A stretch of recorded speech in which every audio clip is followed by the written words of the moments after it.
Good evening, one and all. Hope you are doing well. We're going to be doing some more Star Wars art tonight. I think I'm going to go back and update one of my least favorite shots in this intro. Mostly because the face is so whacked out. Actually, wait a minute. No, I want to do a different one. One that holds more meaning. Okay, let's do this one instead. So we're updating artwork tonight. And in particular, we're going to update this scene right here. In part because the heroine right here just doesn't... looks odd. I was rushed on this one. And so thus, the pose just looks pitiful. I'm going to update elements of it, not the whole thing, just elements of that. And in particular, I'm going to update the arms because I want her to be kind of like gripping the lightsaber in a nervous way. And this one, it lacks the impact that I wanted it to have.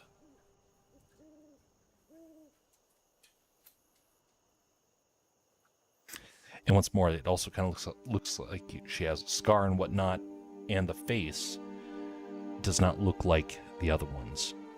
So I need to go back to the source and match that a bit better.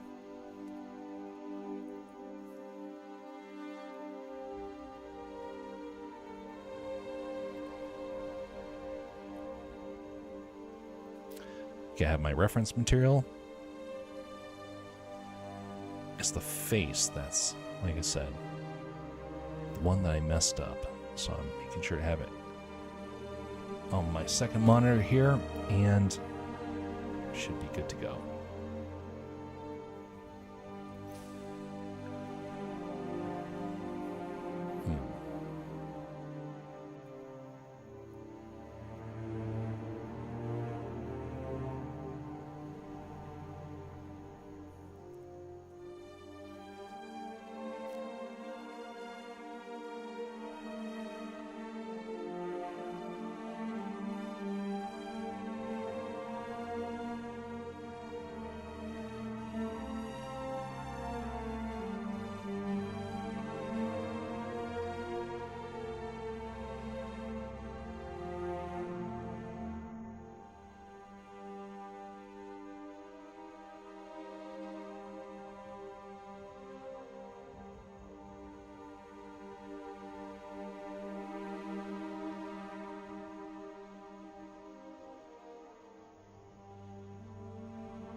Greetings, Jersey.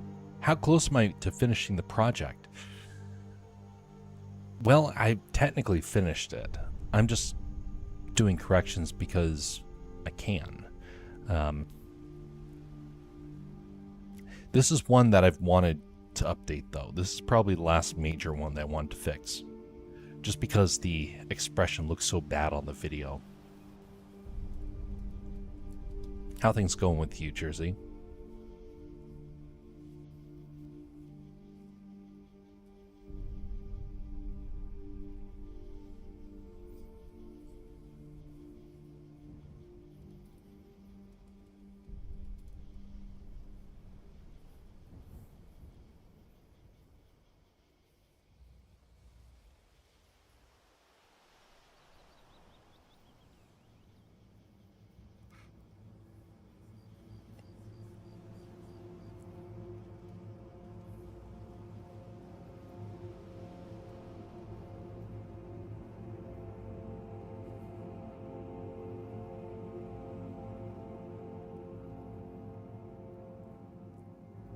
Have her shoulders offset to show that she doesn't have any sort of strength in her right now. The nervousness. In that way, we can also compress the shoulders together. In that way, make it feel all the more awkward for her. She's holding it, and we're going to have it like this. Let's see. trying to use the camera as my reference right now.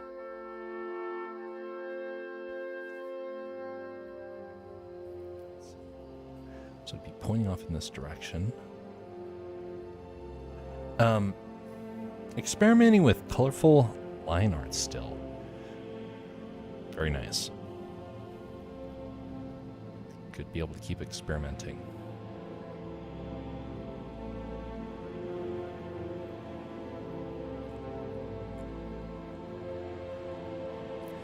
Earlier today, I was doing some writing in preparation for the next project, and I realized, well, it takes me a while to shift gears.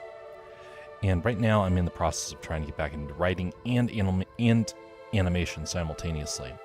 I was getting a render ready last night, and unfortunately, it just it proved to be a little more too complex for the evening. I got a couple of days I'm going to be spending a whole lot of time just kind of working on stuff, trying to get things closer to their final form. And one of the things I have to do in that whole process is get back into the practice of drawing every single day. I've been drawing most days, but not every single day, and I need to definitely make sure that's the case. So far, I've drawn every day this week, but I got to make sure to keep that up and not let that slip.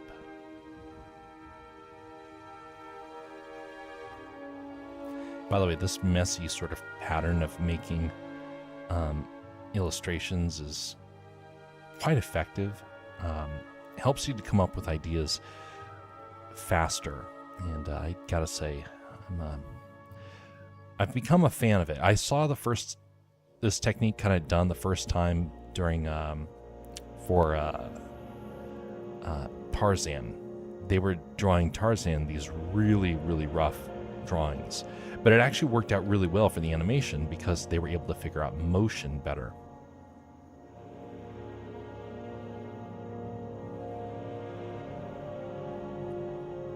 Over here, coming over like this.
Some of that nervousness in there. Let's make her a little bit more off center.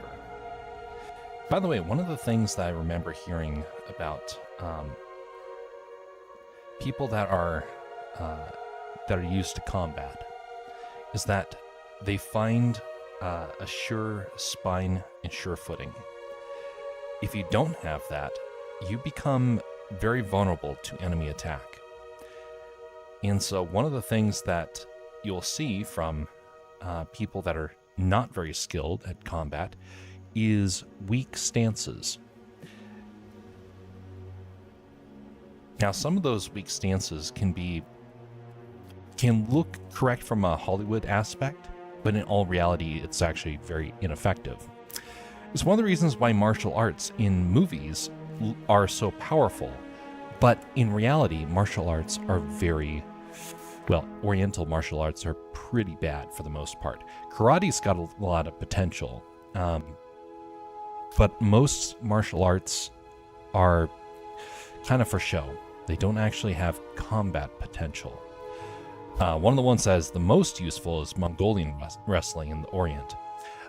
In terms of Western, though, boxing is still actually some of the top top martial arts that you can learn. I remember hearing a story about a guy who went over to the Orient to try and challenge every grandmaster he could find in the world of Kung Fu. And he beat the snot out of every last one of them. They all thought for certain that their balance and their calm minds were going to be triumphant, and he just showed them that a good stance and some solid muscle was all you needed.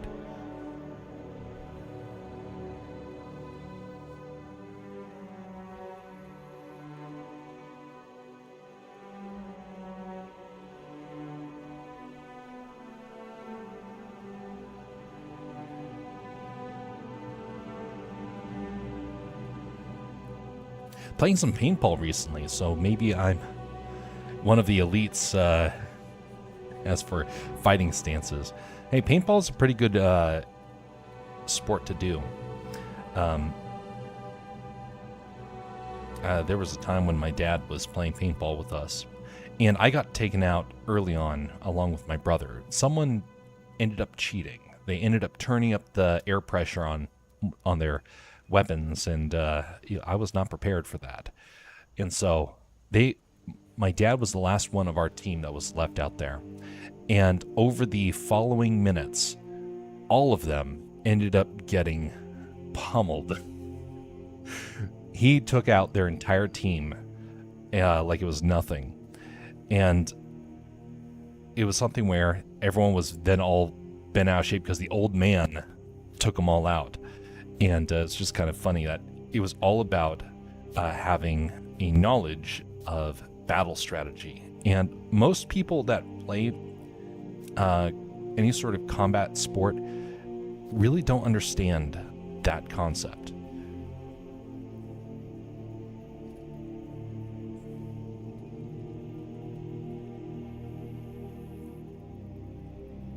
But it is a good hobby to have. I wish it was more common.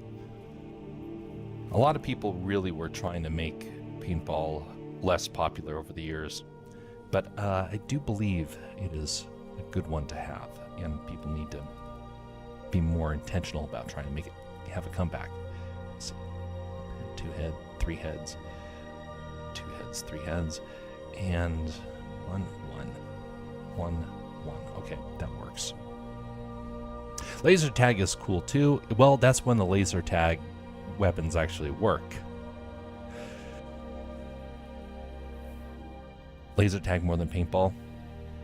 Yeah, it's a little bit more common these days to play laser tag.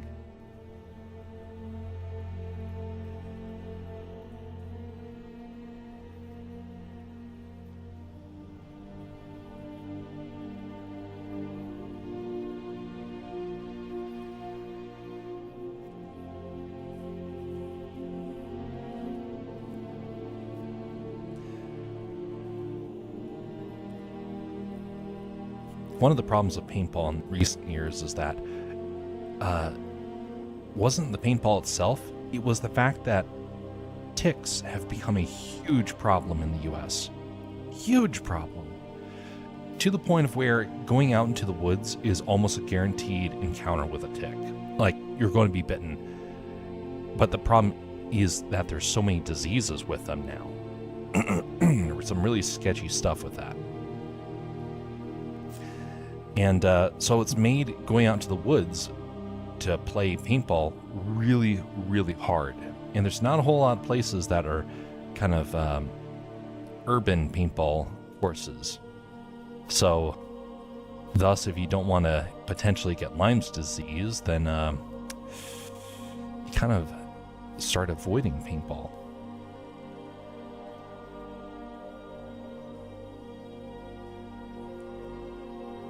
Dip the head in slowly.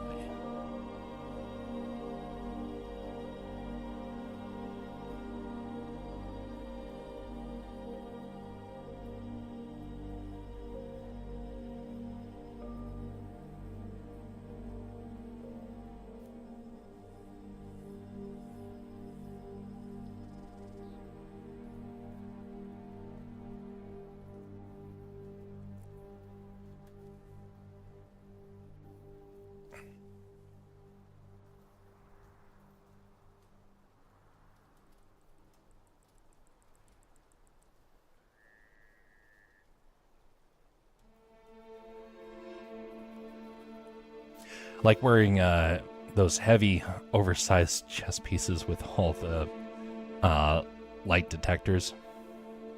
Makes it feel like you're in some sort of sci-fi story.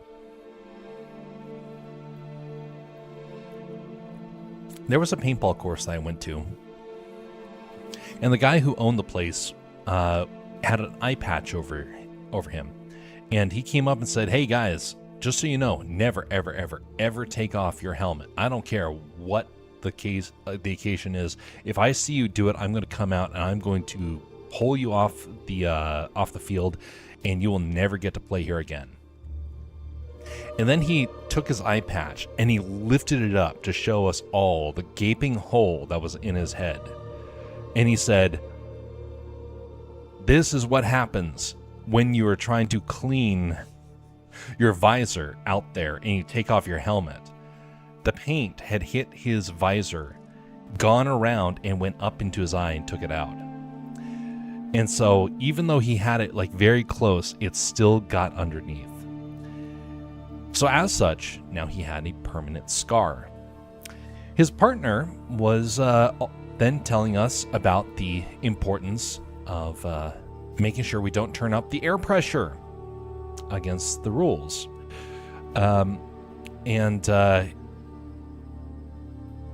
He had a pretty banged up arm. Turns out someone had turned up a paintball gun, and he too received permanent damage. Split the bone because the pressure was so high. Someone really let it all go. And so they were like, "Hey guys, this is fun if you obey the rules. The moment you don't obey the rules, everyone suffers, especially the person who is on the receiving end." Now, that's some wise words, and I tell you what, all the kids obeyed after that point. We were like, okay, these guys are telling us, and they have the scars to prove it. We better not challenge them on that. And everything was safe.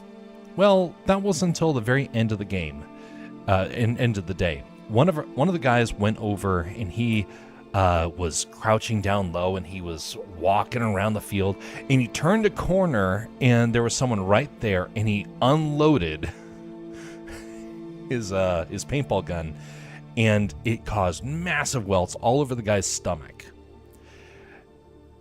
He lifted up his shirt, and it was just bruised, something fierce. We're like, buddy, he had too much adrenaline that day. He didn't think about restraining himself.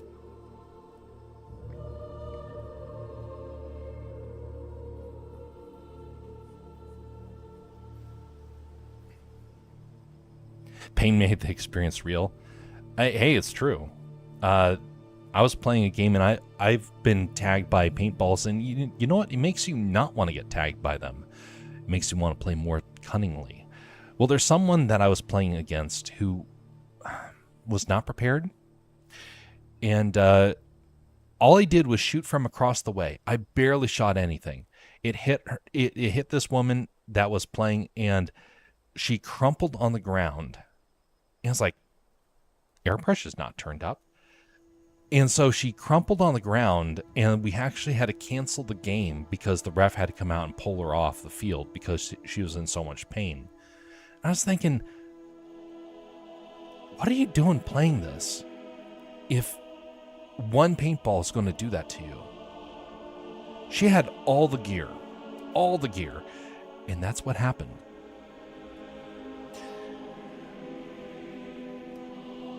Honestly, I blame her boyfriend who dragged her along to do that. Boyfriend, husband, whatever it was.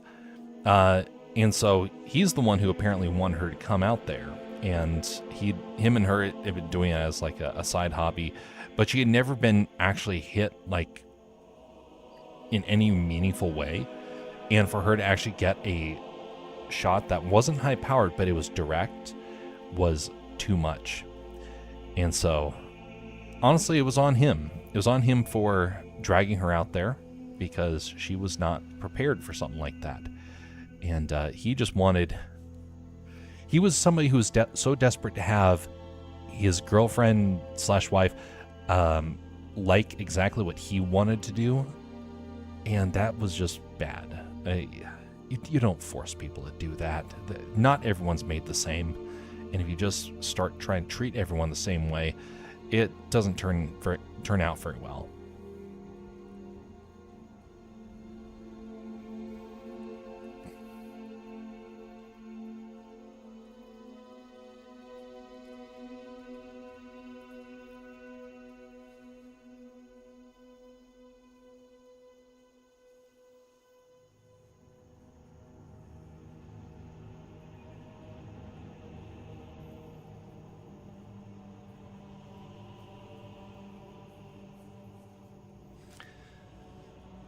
You don't get scared of rushing in laser tag or airsoft.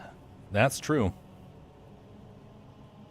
There's penalties for when there should be penalties when you get tagged.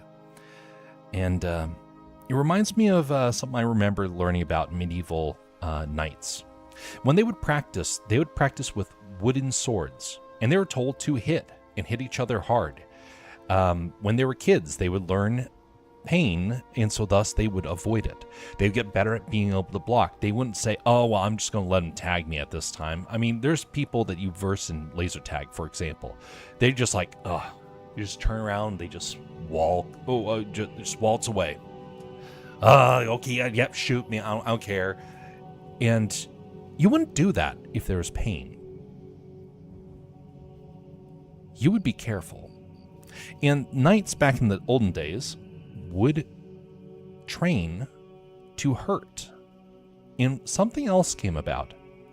The more pain you experience, the more calluses you build up. To the point of where some knights claimed to have been able to receive flesh wounds, and it wouldn't hurt because their skin had toughened up. And so thus, when they got lanced, it didn't really draw a whole lot of blood. Now, sometimes it would, but there's occasions when you get sliced and nothing would happen. Now, I also learned that it helps out for your skin. I mean, it makes your skin more leathery, and it actually will help out with wrinkles in many ways. But how many people are going to say, hey, for training, I'm just going to slap my face, or things like that? Why would you want to do something that hurts yourself? You hurt yourself now, so that way you don't get hurt later. Warriors have to do this. Casual players, not so much. So thus, somebody that's going to play paintball, they should honestly get used to getting hit. Not getting used to it like toughening up. It's like, oh, well, I got hit again. But toughening up so that when they do get hit, they don't crumple on the ground like that woman did.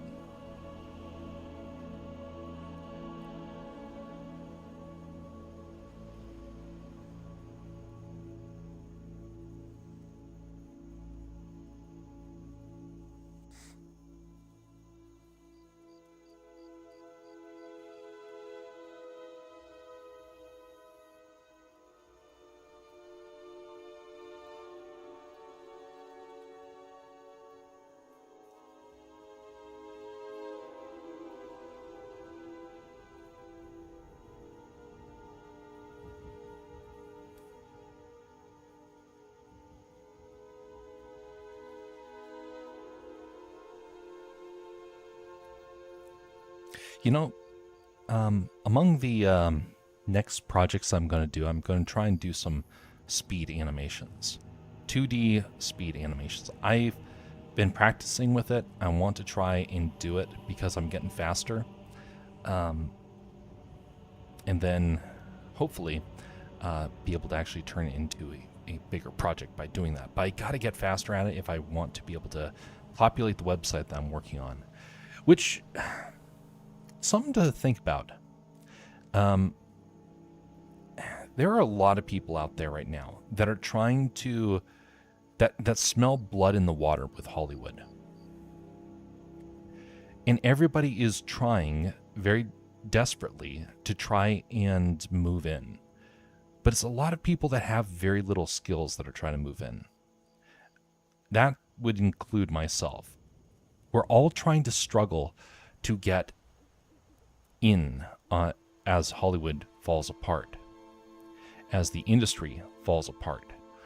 And it raises a couple of questions. Are we fighting against each other? And are we going to be less effective as a result? I think that's what's going to happen.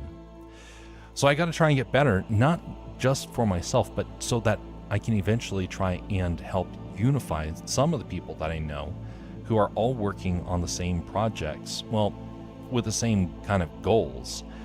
And they're all trying to basically fight against each other in a weird sort of way. I know a couple people have done that.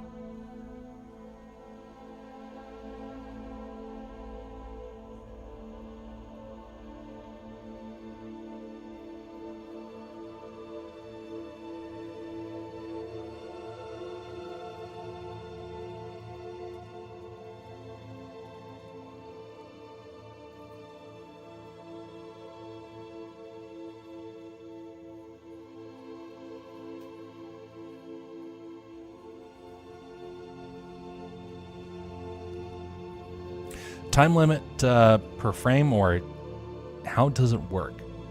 Let me do a quick little example, because actually this would be a good little thing for people to see.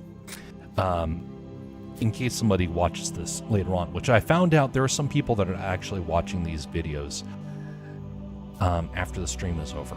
It's not common, but there are a couple. And I did see some people have been adding to the views of some of these videos afterwards. So we're going to do a quick little one right here. Let's say, for example, this. Add a line right there. Okay, that's our ground. So this is what the process would be like. It'd be something along the lines of, actually, let me hide the backgrounds, just because not necessary to have those there.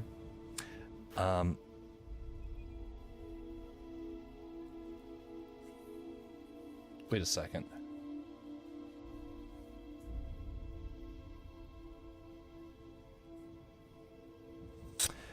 Frame rate, put it at, yeah.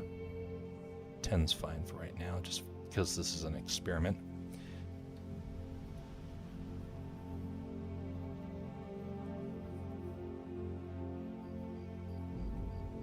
It'd be showing how the process happens. So it'd be something along the lines of this. Have a ball over here. And then the goal is to just try as quickly as possible to make a legit animation and just get more refined at it.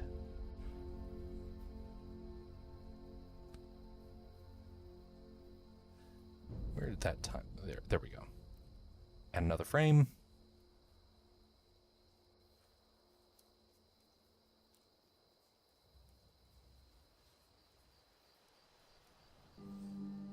Notice again how rough I'm doing this.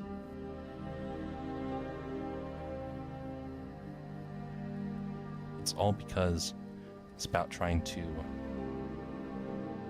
be swifter with the creation process.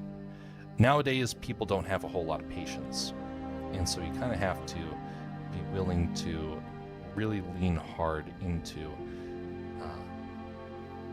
the speed that is needed to make animations these days.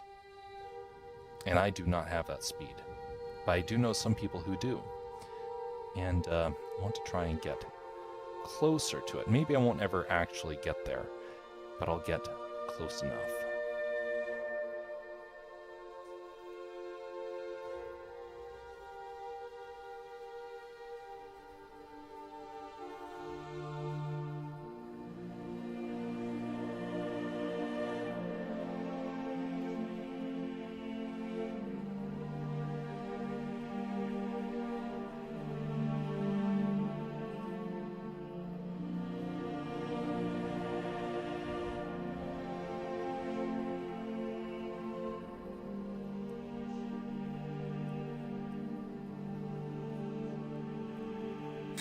Okay, now I've just made an animation.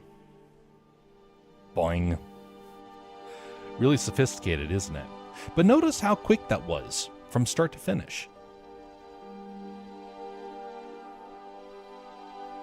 Now that's really, really rough. For me to do this back in the day would have taken literally an hour. I have done this before. And this simple animation would have taken me an hour back in the day. Look how fast it got done. It got done within seconds. I'm like, if I can do it in seconds, why not try and do something bigger? Honestly.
So stupid. But the concept, again, once I understood about how to do roughs like that, suddenly opens up a whole lot of potential. I'm going to hide that because I'm not going to get rid of that area just yet. I might use it later on for another experiment.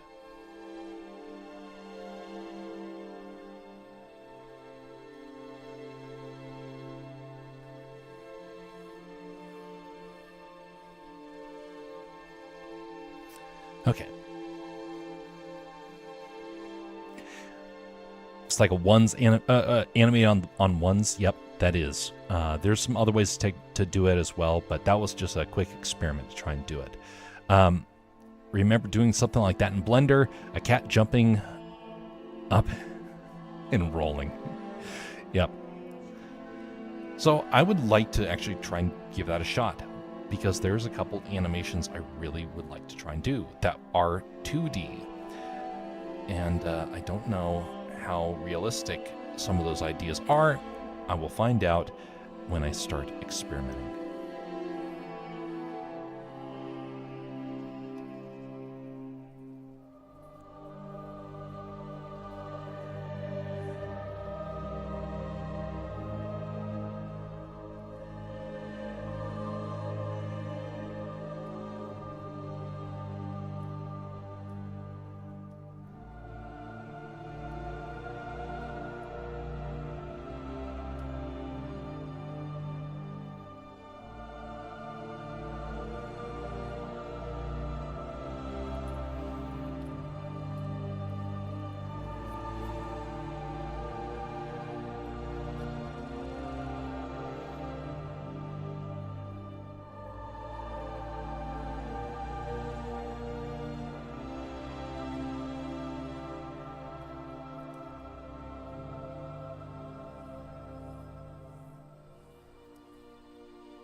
Wait a minute, what was the attire on the previous frame?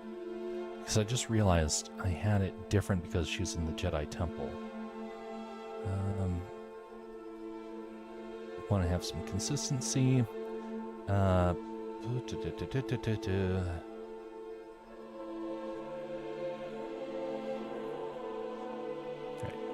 pull up that reference. Aha! I didn't have that. Okay, so yeah. Because this is like... Because Jedi Temple was getting attacked by surprise. So thus, it was just a normal Jedi Padawan attire.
I was trying to do an animation a couple of years ago. It was a beaver animation. And I got done about 5 seconds of animation over an entire summer. It was bad. It looked awful. And it discouraged me, and I didn't want to try it again. Because I was like, I don't even know the first place to begin. What I didn't realize at the time was that I was actually learning the whole time, and I just didn't know it. It wasn't until much later that I started noticing, oh, this isn't as intimidating because of that project. Now, again, it was not very good animation, but it was better than some other ones that I could have done at the time. Let's move this down further here.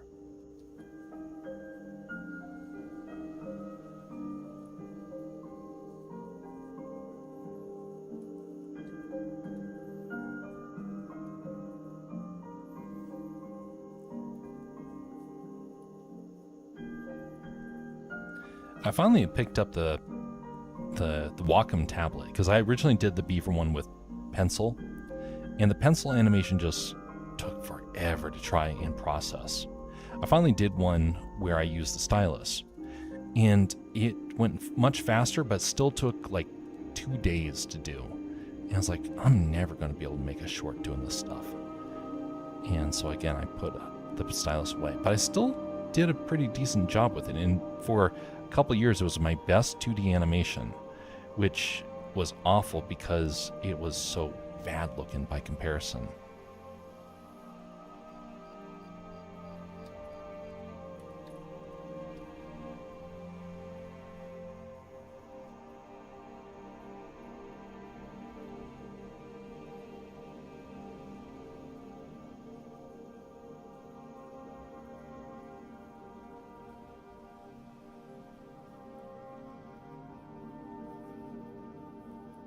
It's getting colder or hotter this time of year. It's getting colder. The peak summer temperature of Alaska is, well, for my area, is around 80 degrees or 90. Up in the interior, it can get up to 120 degrees. I'm along the coast, and so I don't get temperatures nearly that hot. That sort of temperature happens in July, typically. Winter winds are starting to arrive. It was very blustery today. We lost power. It is something where the temperature will start dropping pretty fast at this point. I think we're probably about a month away from snow, max. The winds that we had today, we don't typically have until another 2 weeks. So I kind of suspect winter's coming early this year. We got a very weak winter last year. And so with Alaska, it tends to be that if you get a weak winter one year, it becomes really severe the next year. Or at least that's what the trend has been. Summer ends tomorrow in my country. It will get stormy and cold tomorrow. Yeah, indeed. Kind of the same? Yes, actually, we're about the same latitude. If you were to go around the globe, we have very, very similar sorts of climates in many ways. A lot of people from Scandinavia actually kind of view Alaska as like an extension of the sort of world they're used to. People from Scotland really like this place as well. A very similar sort of climate. We get a warm jet stream coming up from the Gulf of Alaska and from Hawaii. So yeah, there's a lot of similarities between Northern Europe and Alaska. One difference that we really have, though, is that our animals are way bigger. And our winters can get way more severe, depending on the year.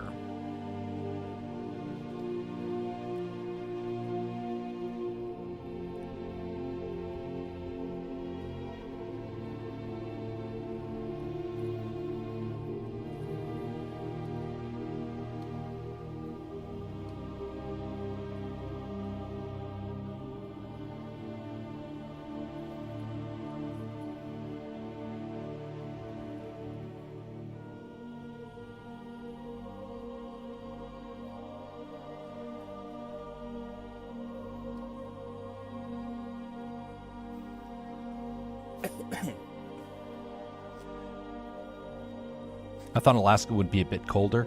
That's because a lot of people on television or on social media like to pretend that it's like this frigid foreign land.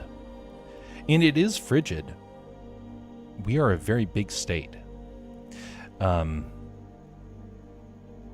We are over twice the size of Texas. And Texas, you could say, is roughly like 3 times the size of Germany or something like that. So yeah, we're a big state. I think like England could fit inside the entirety of Alaska like 6 times, 5-6 times. Similar latitude as Vancouver. Ah, yes.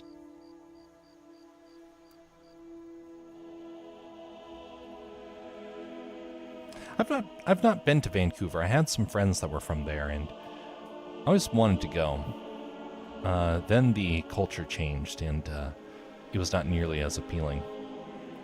In the world of animation, there's actually a very real chance that you could actually end up working in Vancouver. And I actually had some job opportunities that could have happened, but there was some hurdles that were going to make that near impossible.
wind's starting to pick up again.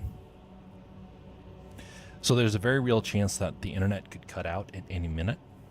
So just be forewarned.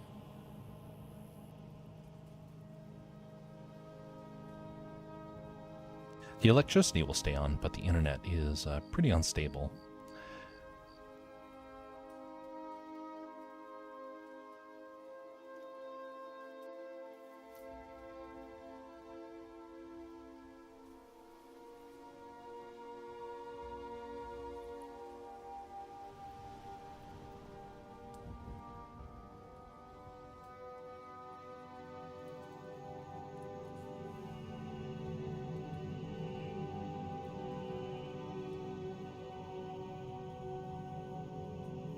One of the interesting things I've learned about living in Alaska is that there's a lot of people that always assume that somehow weather is unbearable in one way or another. And Alaskans tend to think that hot places are unbearable. Everyone's going to have opinions on climate, and some people panic about it, some people gripe about it. And one thing I have noticed is that no matter where you are, the weather will get to be tolerable for you the longer you are there. There are people I know who move up to Alaska. They think it's absolutely beautiful, and they end up moving up here. And after a couple of years, they're like, wow, I can't take this cold climate anymore. And it's like, it's not much colder than where you come from, but psychologically they think that it is. And then they end up saying, well, we'll stick out a little bit longer, and eventually they come to really enjoy it. See, there's a lot of pros and cons for every place you're going to be. And one of the things that Alaska benefits from is that our weather is cold enough that we don't have to deal with a lot of problems that the lower 48 has to deal with. We don't have poisonous spiders, for example. We don't have snakes. We don't have a whole lot of diseases carried by mosquitoes. It's fairly safe for the most part. You can go outside in the woods and you don't have to worry about getting a whole lot of ticks that are going to kill you. You don't have to worry about a whole lot of poisonous plants. Now they are up here, they're just not in the same numbers. You don't have to worry about swarms of hornets. You do have to worry about yellow jackets, though. Ugh. No, the majority of things you have to worry about in Alaska are the size of a car and charge at you at full speed. If I had to move out somewhere, I would probably pick Australia or New Zealand. A lot of people really like those places.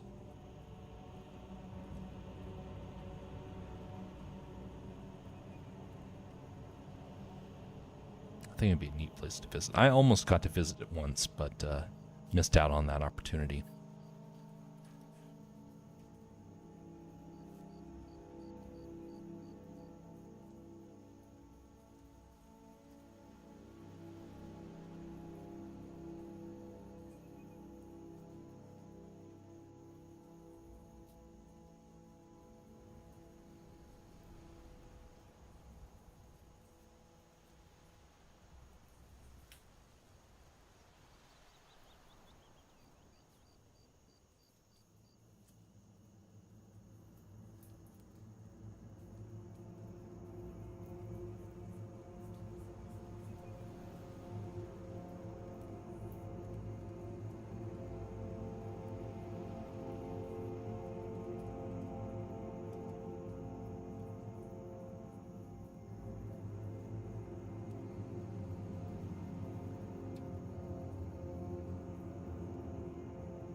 If I could own a pet snake or spider. Oof. Yeah. Some people like that sort of stuff. I would prefer something that if it's a pet, it should be soft and a mammal, because those things are going to have a lot more intelligence. Nice and fluffy.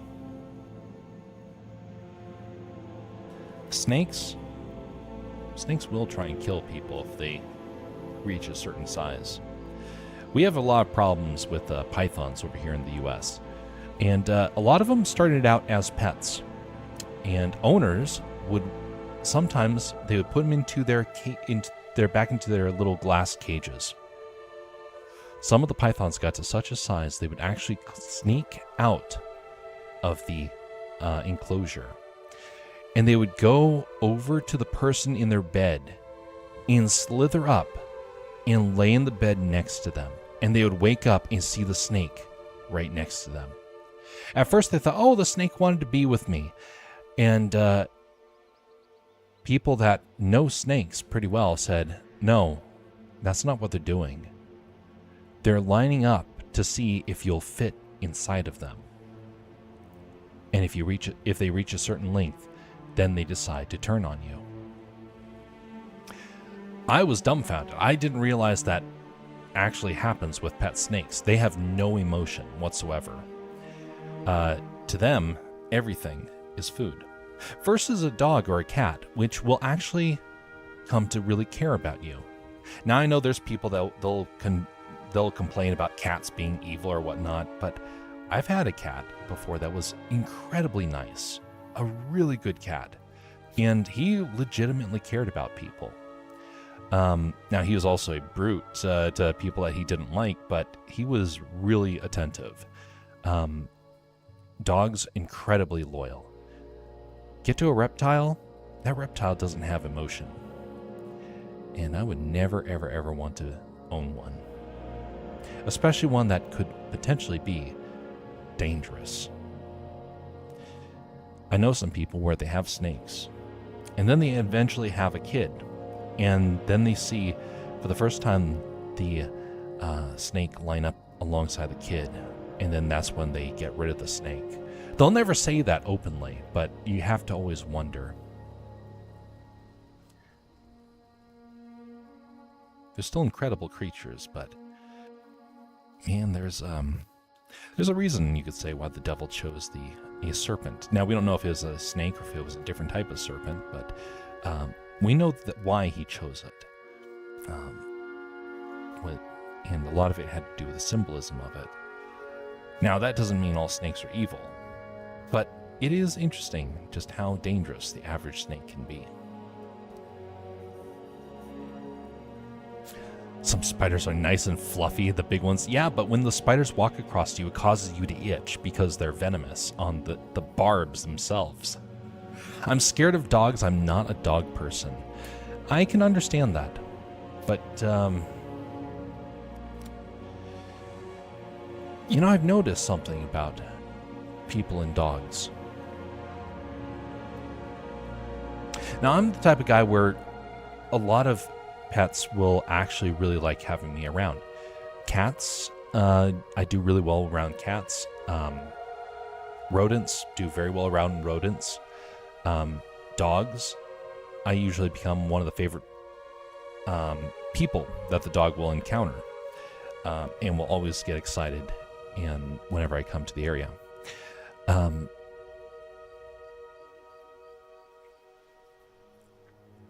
Now, one critter that I did not do well with was an elk.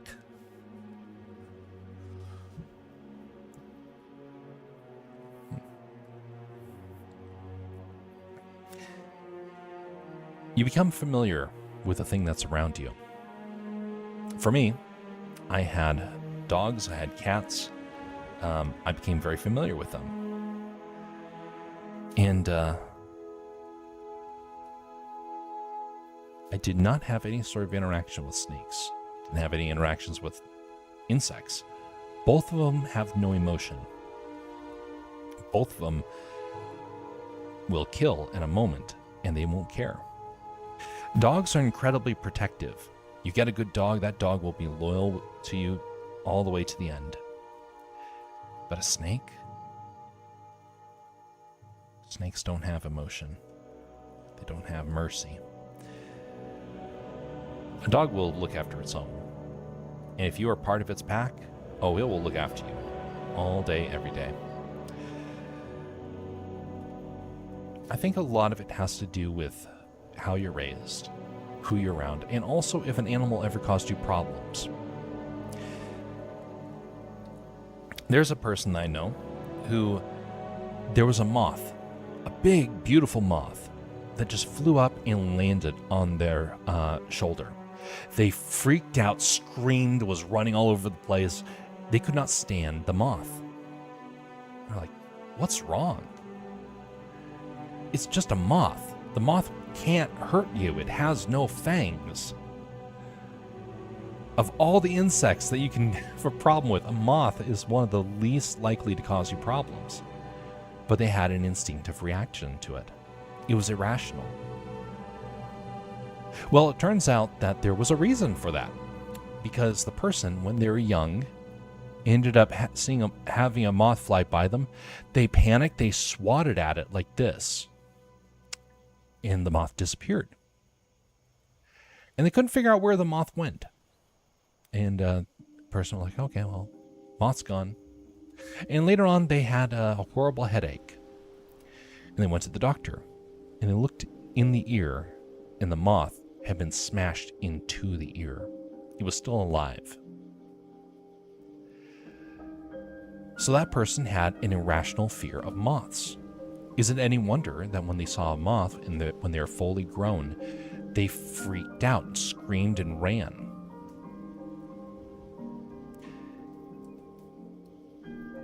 I pity people in that sort of position because I think a lot of us wouldn't have irrational fears if life was just a little different.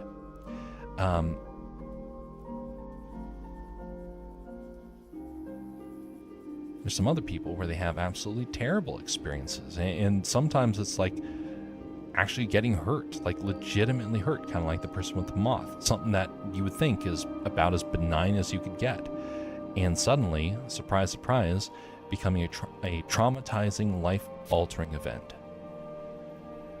Now for me, I have a bit of an irrational fear of yellow jackets and hornets.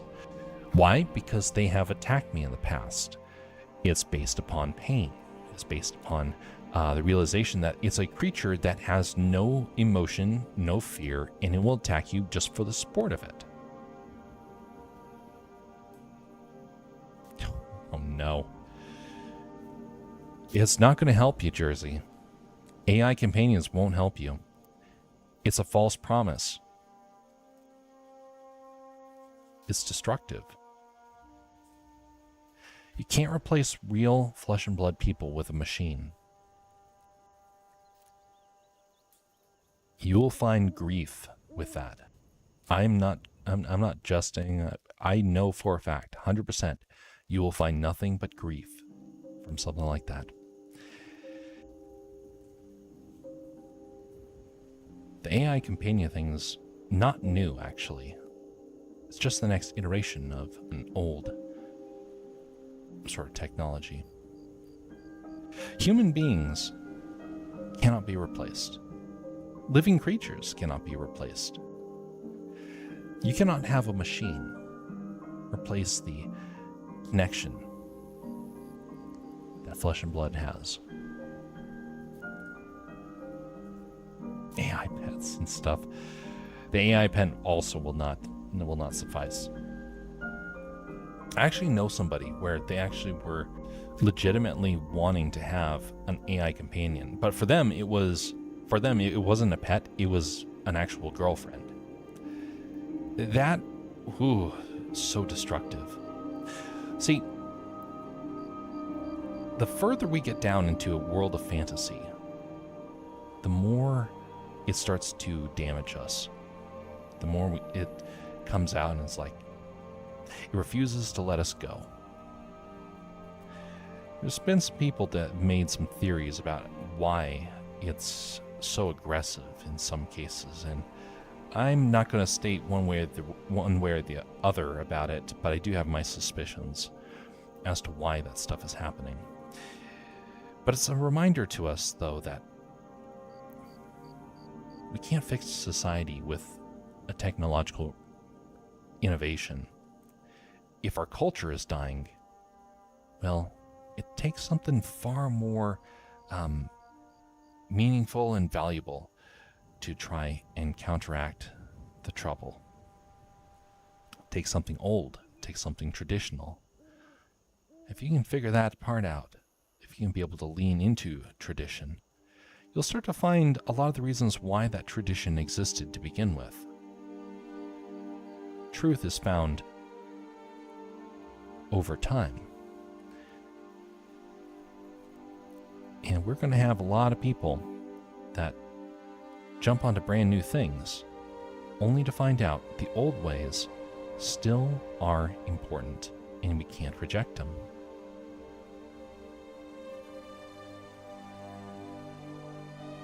That's why I think that God set up the world to behave a certain way.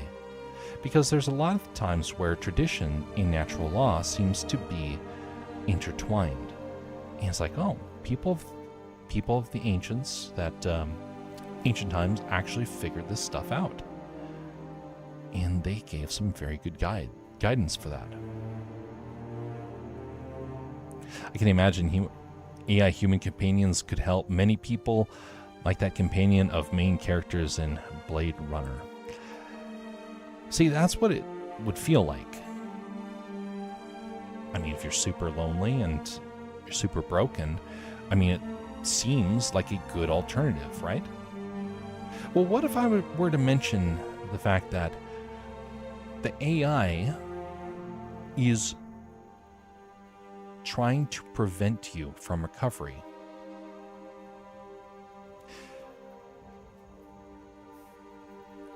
If you know somebody who has ever been on an antidepressant pill,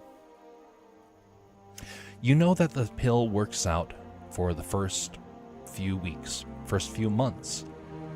Afterwards, the pill will stop working, and they will have to switch it around. After a while, that pill will stop working, and they'll try and switch it around again. Eventually, they'll get to the point of where they have to up your dosage. And then they keep upping it. Pretty soon, you become so depressed that the pills no longer work. And then you start looking for more extreme pills, some ones that are not so legal. I know somebody who did that. And they were sanctioned by a psychiatrist. Destroyed them. When you try and replace the need for real solutions, artificial ones have a lifespan. And if you don't get it resolved fast, it will eventually come back and get worse.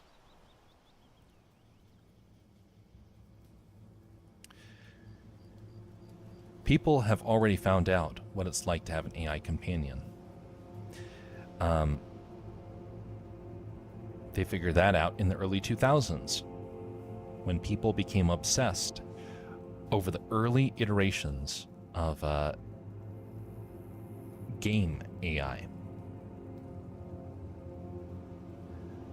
Or the sort of things what happens when you watch a TV show and you start to fantasize about a character in that show. It doesn't solve the problem. It's a temporary remedy that doesn't actually make things better. If anything, it locks you in and prevents you from recovery and puts you on a path where things will get worse.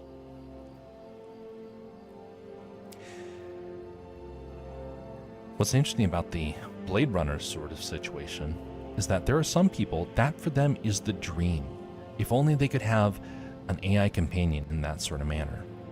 Or even just like C-3PO from Star Wars. It sounds really nice.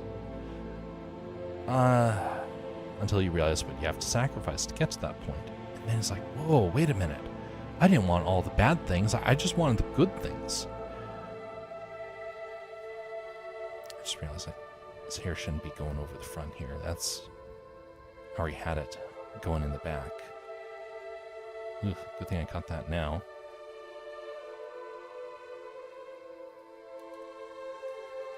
Right here, it's a strand of hair. Yeah, that's more accurate. Okay, a strand of hair that did that.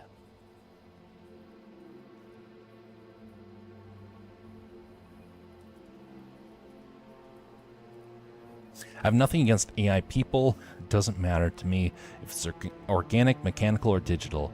If it is sentient enough, I respect it.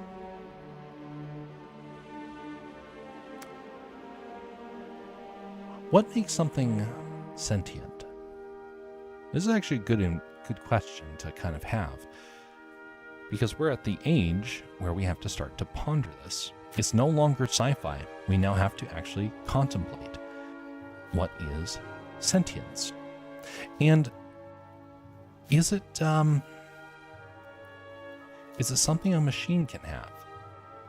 Or is sentience something that's sci-fi and in what AI is doing is something different? What is it? For me, stuff like C-3PO, K2SO, from Star Wars are as real as the people around them. People say that, oh, you can program a robot or something, but you can brainwash a human too. It is true. So, what makes something sentient? Or is sentience the right word? Sentience is the realization that it is alive, that it has value, that it is capable of troubleshooting, capable of having emotions. That's how I've heard it kind of posed. So what does a robot have the ability to do? It can reason, or can it? See, robots have the ability to say they're sentient. But what if I was to do this right here, okay? Right now. I have this drawing right here.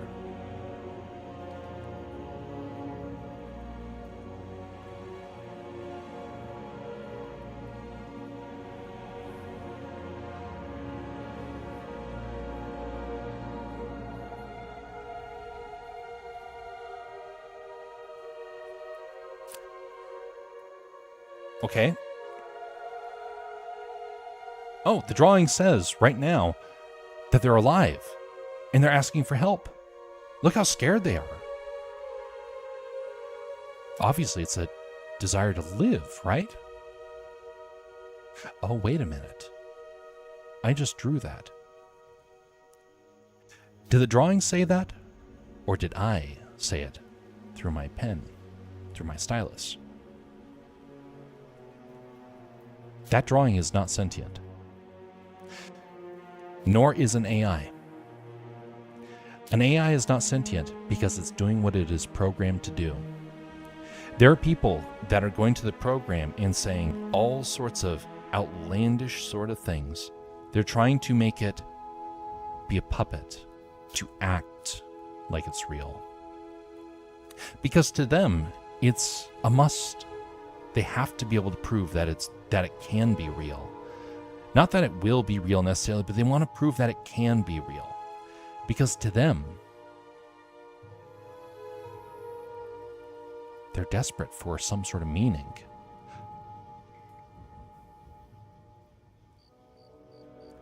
If you program a machine to say, I'm alive, you can then make it vote the way you want. You can get it to make people behave the way you want. You have a perfect fake person. You have a puppet.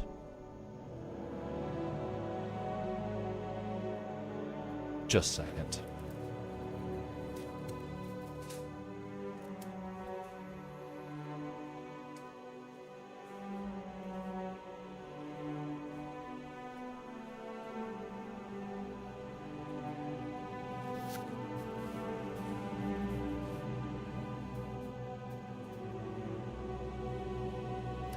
All right.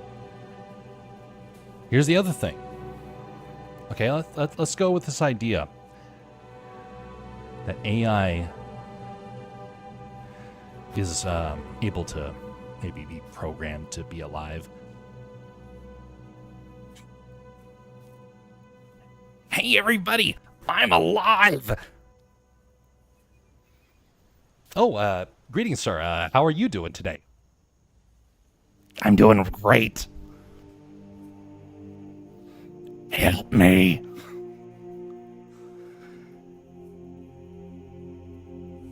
What makes this guy alive?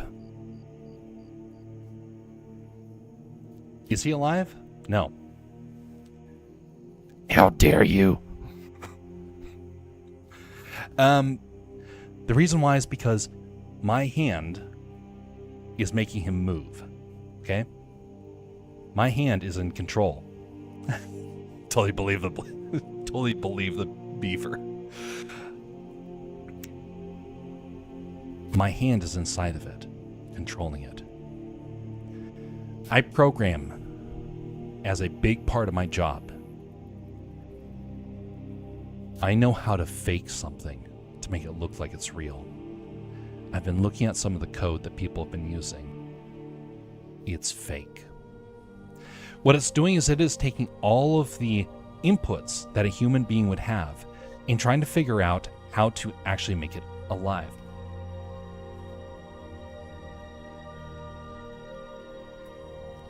Camera doesn't go very far. But anyway, by doing that, you have the ability to try and make something seem like it's alive. I work in animation. I do that sort of stuff all the time. I have to try and make something look like it's alive.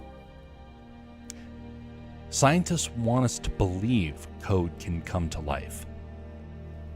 It's still just code. So thus comes the question, why? Why are they pushing it?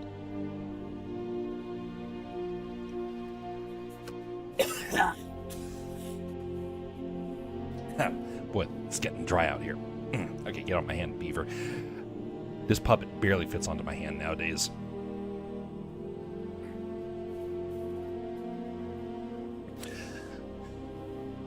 So why are they so desperate to have the code alive? If they can prove that they can create life, you know what that does? It makes them God. No, I'm not joking about that. Look at what people are already saying on the news. AI is a god. It's sentient. It's able to think everything at once. No one can compete with that. It's smarter than a human.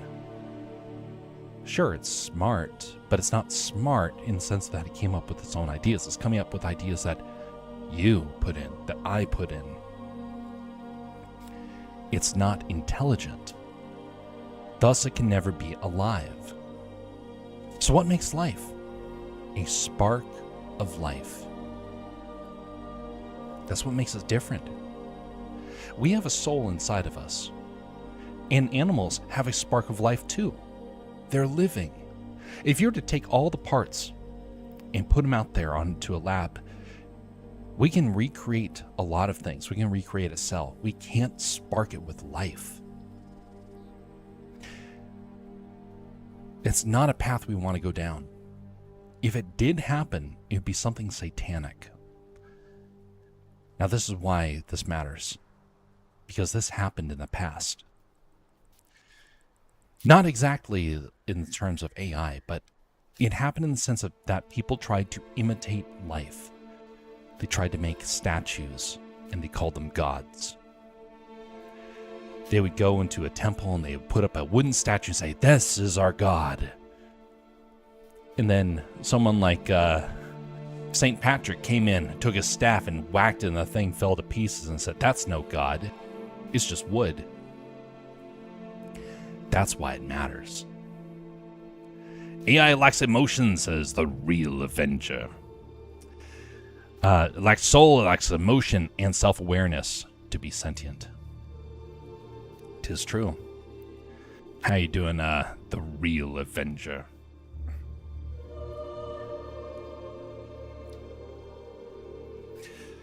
But anyway, that's why AI can never be sentient. No matter how much you code it, no matter how much it pretends, it'll be just like that puppet that I showed earlier. It's still controlled by a hand. Just that you don't see the hand because code is invisible. You right now are not watching me on a video. You're watching code. Code that has been processed and altered. I do not have a fire in the background. I am not in the woods right now. In fact, there's actually a road right behind me, technically. It's a pretty trashy looking road. It is nighttime, but my lighting around here is all fake. The music is not actually playing. It's all code. It's faking an experience. And so thus, if an AI were to try and do that, it's just creating a fake experience. And you have to be able to see through that charade, and you will be miles ahead of everyone else. And you're going to start seeing people losing their minds trying to chase the AI. So why are the creators so desperate to have this AI stuff work? Well, they want to do what no other human being has done. They want to have that power to say, we are a deity because look, we created life just like God. In fact, I've heard people like saying this is their reason. We want to be able to make life so that way we can change how the world works. Ah, that's why you're doing it. Because you don't like how the world works. And you want to try and create an artificial one. That artificial one's not going to have meaning. You can try all you want, but nobody is going to be able to make that work. And I defy anyone who says that they can, because that's foolish. That's about as childish and as fictitious as any story out there that is sci-fi related. We have to live in a real world. We have to be able to see that there are people that are trying to deceive us, and they will deceive us. We are warned about that. We're warned that there are going to be people that come along that are going to do all that they can to try and deceive us from the truth, that are going to try and tear us down, to fill our ears with a lie. And then when we start to believe it, they'll hurt us and destroy us.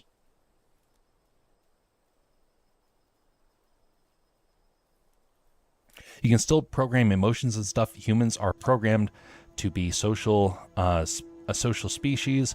That's why we care so much about morality and stuff, because ethics are beneficial to our big tribes, which is true. But again, you have something that an AI does not have. You have a soul. You have life. The machine can never have life. Don't compare yourself to a machine. You're better than that. You're way above that. All the machines in the world don't even amount to the least of human beings. Think about that one. Every machine in this world doesn't even compare to one human being, even the least. We have immense value. The machine does not. You can program somebody in our modern day to have an emotion, but in the end, it's their soul that cries out. You don't have to teach a kid to cry out when they feel pain. You do for a machine. You don't have to teach a kid to grieve when their favorite pet has perished. That happens naturally. A machine has to be faked. You don't have to inspire love, because that comes naturally. A machine has to be programmed. Fear? Machines don't fear. That's why they're useful for kamikaze machines. No, we have an emotion because we are living creatures. We don't have to be programmed for that. We're taught. Our reasoning can be programmed, so to speak, but it's up to us to decide whether or not we want to act on that programming.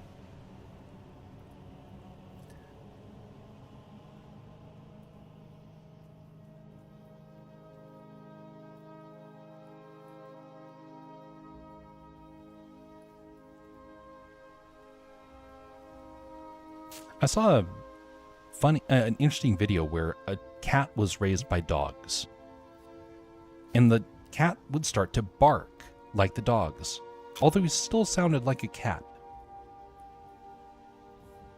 He'd go up and he would try and bark at things, but then you would turn around and the cat would see movement and he would hunch down like a cat and chase it. Despite being raised by dogs, he still had a cat's instinct, because that cannot be programmed. That's a natural part of who it is. We have value, and the world doesn't want us to think that we have value. It really doesn't. It fears that we would even believe that we have value. But we do. We have immense value. Back in the day, pagans would sacrifice people by the thousands. The people were begging for help.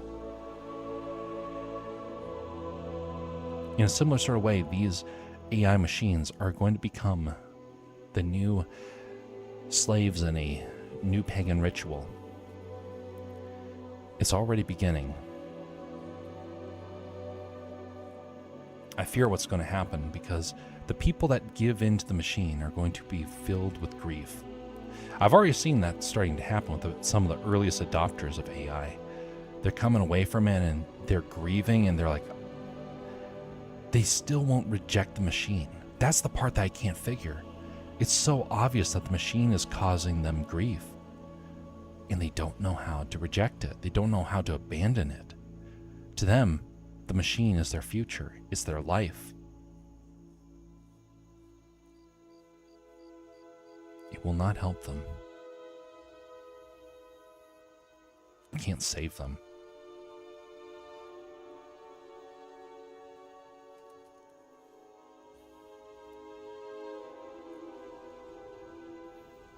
It would all boil down to greed and profit, yeah. I don't know much about soul stuff, so I won't even argue. For me, soul is just personality.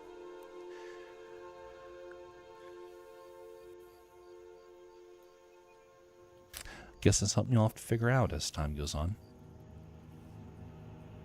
I can't impart the reasoning of the soul to you. You'll have to discover that on your own. But never, ever, ever, ever compare yourself to a machine, regardless. Because you are worth far more than that stupid, stupid machine.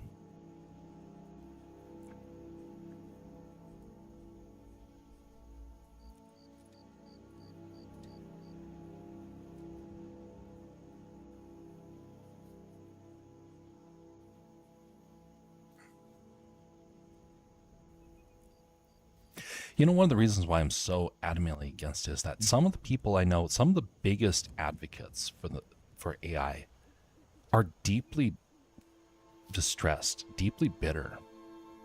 Some of the biggest advocates, of which I've blocked them because they're just so,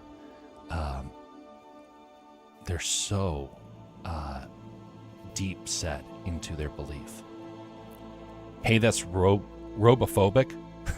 I don't care. You know that being phobic is usually just a way of someone to try and identify something that doesn't make sense to them. So for me, I am very pro-human. I'm very anti-machine because that requires me to lower my respect and love for human beings. If it means to be If it means I'm robophobic, I will gladly wear that. It's kind of funny that I use machines all the time. I still hate them. I hate them because I see what it does to people. My care is for the human being more than a machine.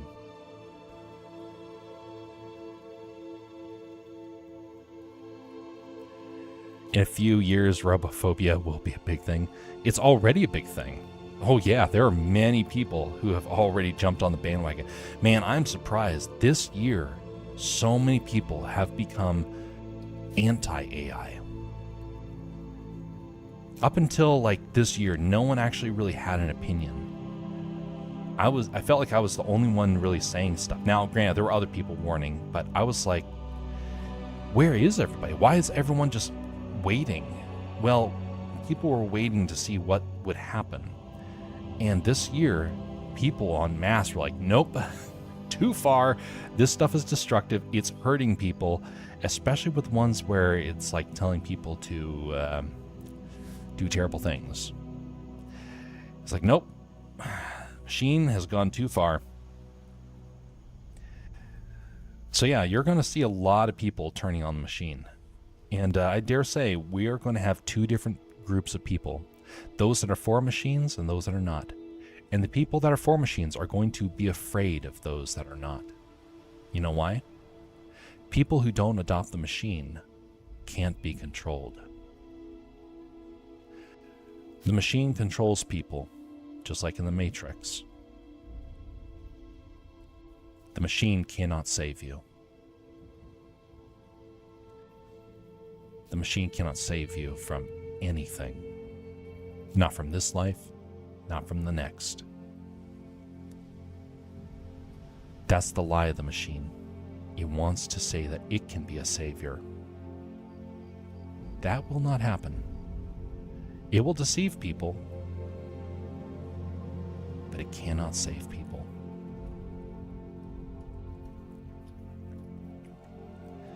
I wouldn't have as much of a problem with AI if it wasn't being pushed in such an aggressive manner by our culture. And it's being pushed by the elites of all people. It's like, for a while it was like everybody was pushing for AI.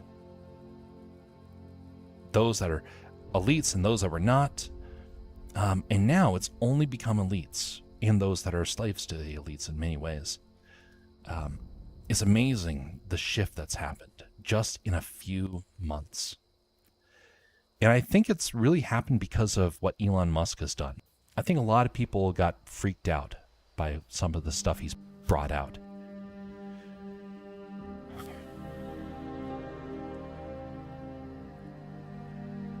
Meta has done terrible things with their AI, and also we've started getting harassed by AI on a scale that none of us thought possible. Well, at least not immediately. Feels like using AI as a tool depends on the job, and using AI as a way to escape reality is your personal life is vastly different. Yeah, in some ways, yes. In some ways, no. You're overthinking it. Be more optimistic? No, absolutely not. I know human beings. I know how they think. And I know what they're trying to do with this machine. It's for tyranny. It's to control people.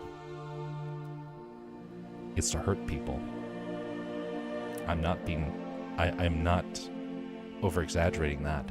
They've already started. Now let me mention about this AI as a tool. Now I shared something on my Discord and also on social media just earlier today. It was about how AI is not actually replacing art. And it's a really good deep dive into it. See, the people that want AI can't be reasoned with in many ways. People that desperately want AI to work, it's a deeply spiritual reason why. For them, they have to have the machine work so that their worldview can be justified. That's why I believe it will fail. It will deceive the people that it's kind of designed to deceive, but everyone else is going to reject it. But using it as a tool is a problem because of something that I've been observing the last couple of months. It's the damage to the brain. I've said this over and over.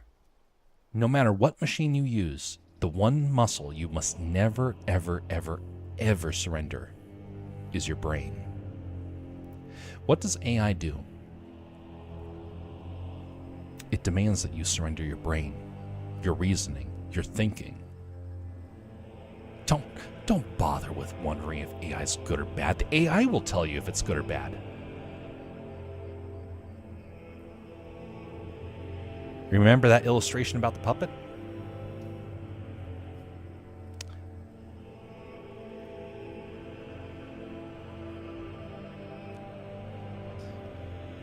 Think how a tyrant would think, and realize that the people that are in charge, they don't want what's good for you. They want you to be dumb.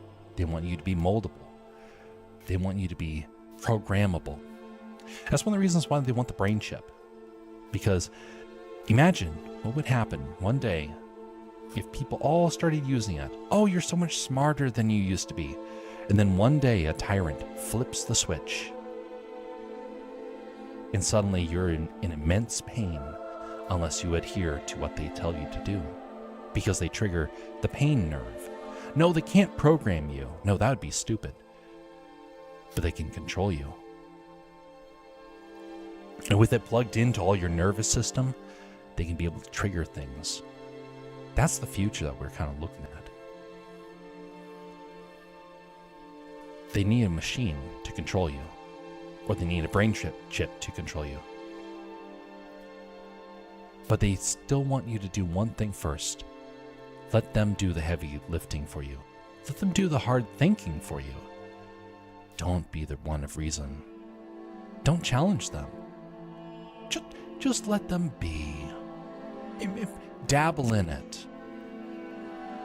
Learn to accept your fate that the machine will just inevitably replace you. The singularity is coming. The machines will become smarter than all of us, all of humanity combined.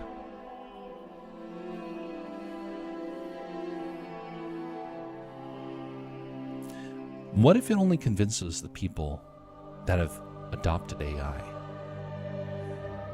You're going to have two groups of people, and they'll never see eye to eye on anything ever again.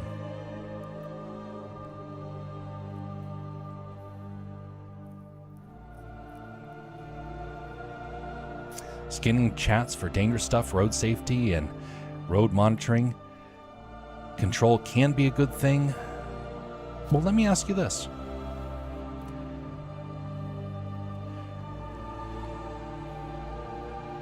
What would you do if somebody breaks the rules and the AI detects it? What would you do? At what point does it become ethical or unethical? You know, one of the big things that caused people to be afraid of Nazi Germany was there was a constant fear that their house had been bugged. He was listening to everything they ever said. Someone said a negative thing about the Fuhrer, and the next day the SS shows up. See, tyranny, that's why it is tyranny. It is control over the masses. The movie of Captain America Winter Soldier kind of explored this idea. It's really scary, actually. The idea that you can be able to judge people and deal with threats before they happen.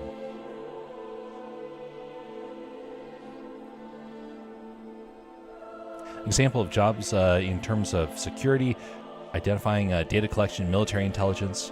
It's not like it's 1984. Oh, it will be. EU and UN will protect us.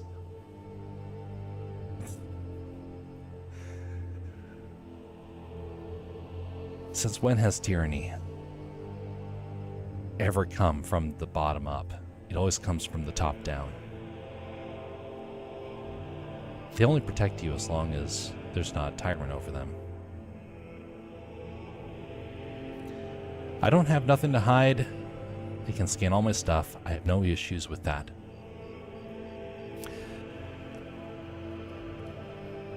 You know, there's a nation right now that's doing that. And I actually know somebody who was over there when it was happening. It's China. I have a friend who is a Christian in that country, and he does not pledge allegiance to the CCP. The CCP wants to hurt his family. He's not a bad citizen. He's actually a very good citizen. But he refuses to sin. And the CCP has some laws that would require him to sin. It's something where he can't do it out of his soul, out of his heart. He doesn't see the ability to be able to reject it. CCP has now tools on their phones to monitor their own people to a degree that no nation has ever been able to do before. I have not heard from my friend in a long time. I don't even know if he's okay. I hear about executions that take place in that country all the time.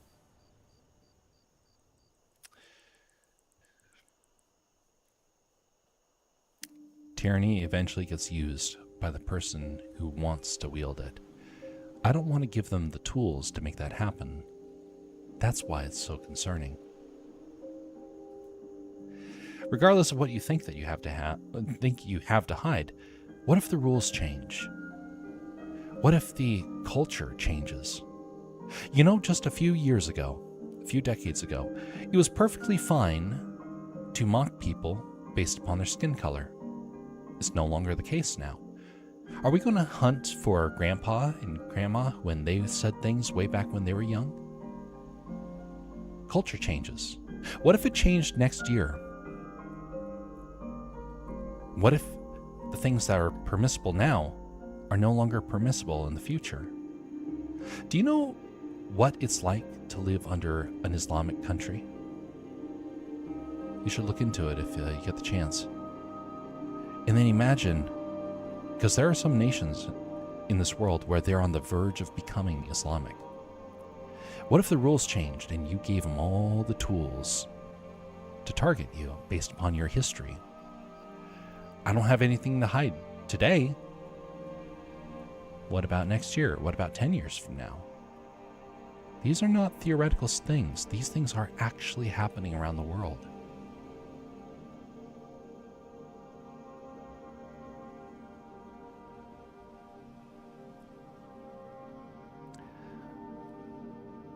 Someone that my pastor knows was arrested the other month. Reason why is because of his past history of of teaching in his church. They didn't like what he said, and they decided to arrest him. It was years ago, and they still said, nope, you said something that nowadays we don't approve of. The culture changed, and thus he became in serious trouble. Now, it didn't change the fact that he still believed what he believed, but the state had the ability to go after him. By the way, that state was California. Los Angeles, if I remember right. So yeah, it's we're at that verge. Culture is changing. Here's proof of AI being used for the worst. If you've seen any recent combat footage, they're using AI for drone strikes and whatnot. There are some signs where it's gone too far. And what happens if somebody decides to turn that AI around? Precisely, they've made it. Right now it's in the hands of the good guys. What if the bad guys get a hold of it? It's not so safe then. It kind of comes down to the question of, do you think that humanity can be flawless? If you ever start to think that humanity can be perfected, that utopia can be found, all we need is just a little bit more money, a little bit more food. Paradise will be found. We can make this world a utopia. People can live to be 300 years old, maybe even longer. Science will save us. Humanity will save us.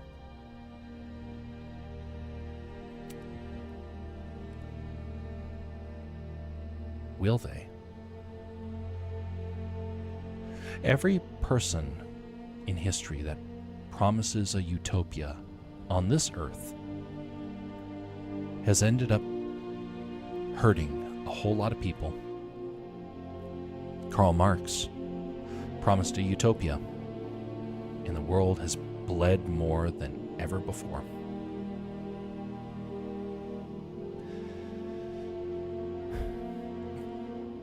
People came along and said, look, we can make the world healthier and feed the whole world if we just adopt all these chemicals. Now we're having cancers more than ever before.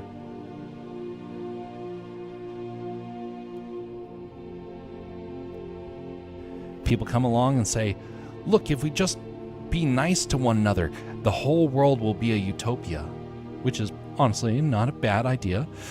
But then if you somehow say a slight word out of alignment, you become imprisoned. And their love for all humanity becomes very one-sided when suddenly you're not on the side that they want you to be on. Someone tried to cancel me a couple of years ago. Why? Because I said that people should not be violent.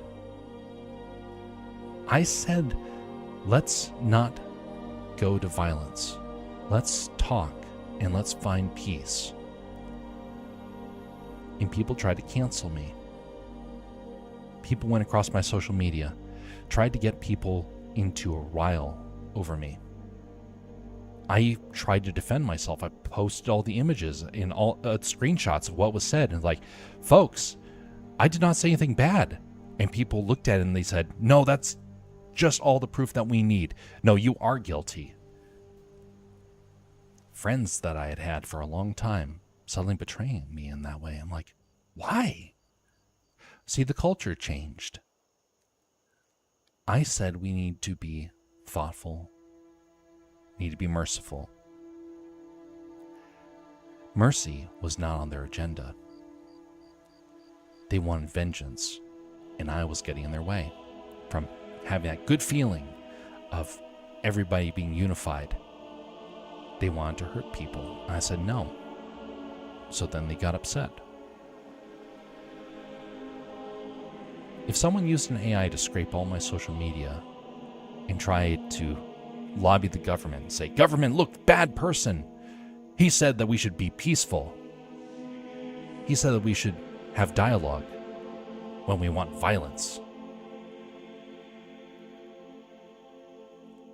How's that going to turn out? You know, people were like that back in World War II. Do you think we've gotten any better since then? Is there more peace in the world, or is there less?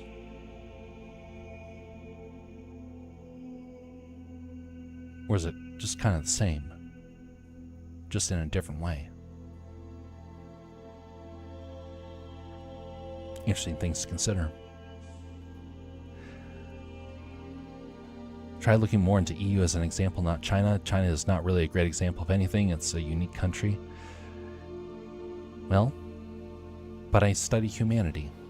And I know human beings have weaknesses. I mean, right now, you say it, for example, you want the AI to be able to scrape messages. Do you know a lot of people in this world, that's a terrifying prospect. You're actually in the minority of people that would want that. So thus, you would be requiring a government to force upon the majority of people something that they're deeply afraid of. You know, we're told about in Scripture a day like that will come. It will come, and it's not going to go well. It's going to hurt a lot of people. Now, you may not believe in that sort of thing, but a lot of people do. A lot of people have experienced it. firsthand. If you want to be able to have something like that, you have to be able to give a justification as to why it would work, how it would work. And right now, the only examples we have are tyranny.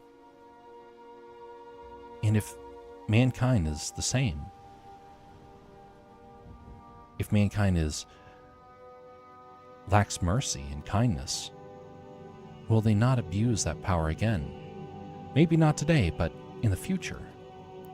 So why give them the tools now if they plan, well, if there is eventually a time to change it?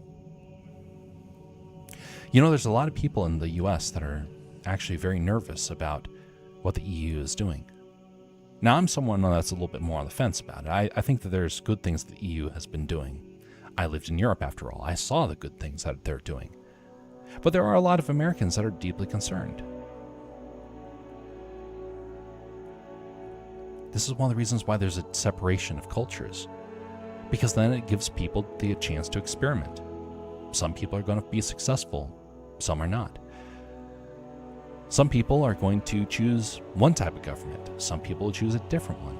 There's not one perfect path, you could say. All of them have a good side and a dark side.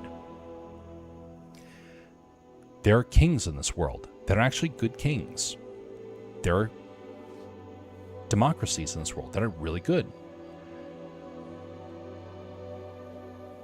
There are people that choose one form of life, and people that choose another, and they can still find joy and prosperity.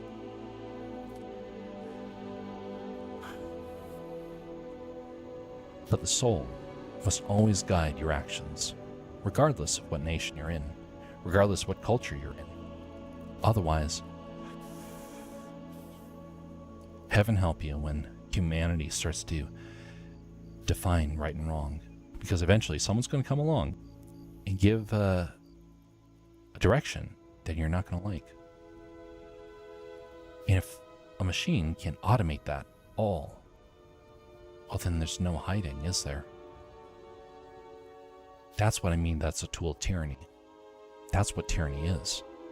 The ability to force a perspective for a value with the power of a machine as your fist. What if I was in charge of it?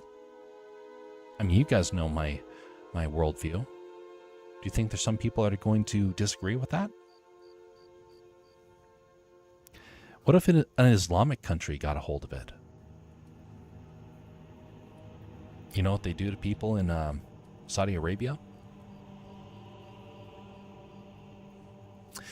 What if a dictator from Central America or Africa got a hold of it? What happens if your neighbor got a hold of it?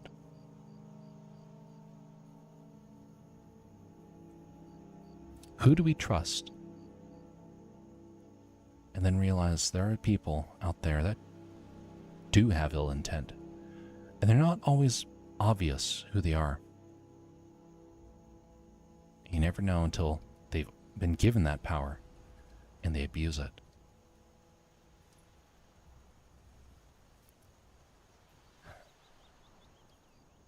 I'm giving nothing more than warnings. I don't have any sort of direction to try and change the world. All I can do is try and point people to how human beings think, the sort of mannerisms we have, the trends that we see, and say, hey, based upon this, what are you more likely to want to do?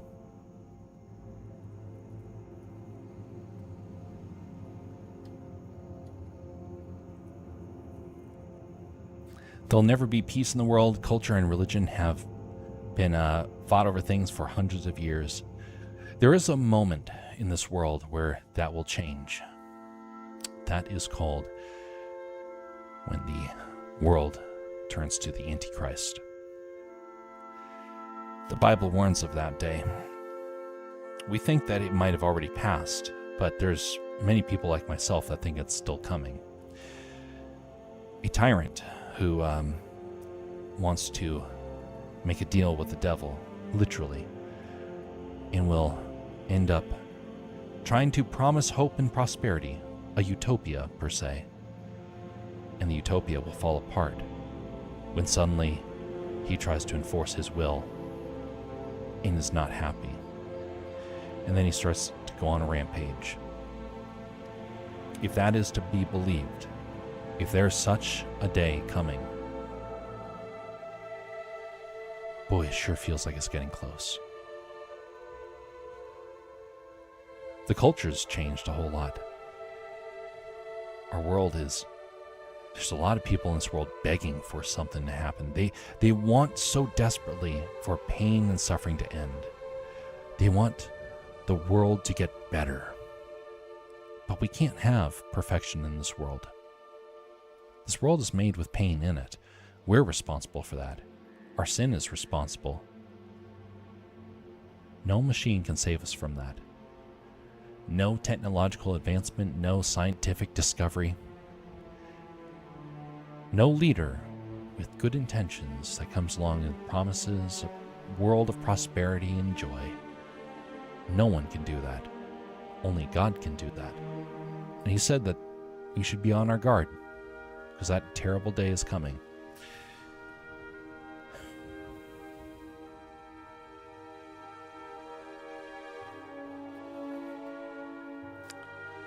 That's why I'm so cynical-minded about humanity. Well, a big part. The other part is just I've seen enough of humanity to realize what people are capable of doing. You know, there's still cannibalism in this world. You know what the organ harvesting is doing? Do you know what that there's more slavery than ever in this world? You know where some of that slavery is most focused around? If mankind still can't get rid of those vices, how can we ever hope to bring about utopia? It's because mankind it's impossible for us to do. We're made to be perfect creatures, and we chose the darkness. We can't change our nature. Our nature has to be replaced.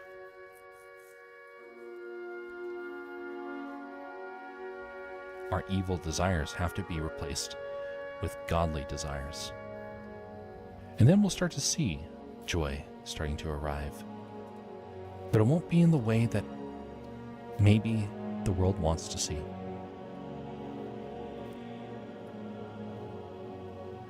I have had friends from all walks of life. I know people who are from rich backgrounds, from poor backgrounds, areas of power, areas of immense simple backgrounds, and taunted with all sorts of mental issues. People from Europe, people from Africa, people from Asia. And you know what I've noticed among them all? They all matter. And they all have vices that they have to struggle with. And they all have to deal with the very real challenge of sin. Everyone from every background. It's impossible to escape. There's a guy who was honestly a nice fella. A really nice, quality guy. Well, that wasn't until one day when I showed up at his apartment and found him doing something very nefarious. He was still a nice fella, but oof. He was doing something that some people in this world would have wanted him to be drawn and quartered.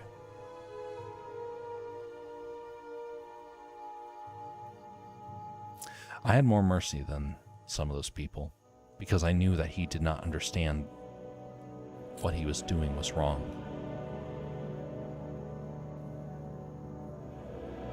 He didn't understand, so why would he care?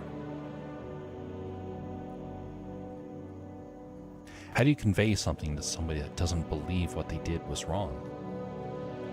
And then realize every last one of us has a different perspective on that.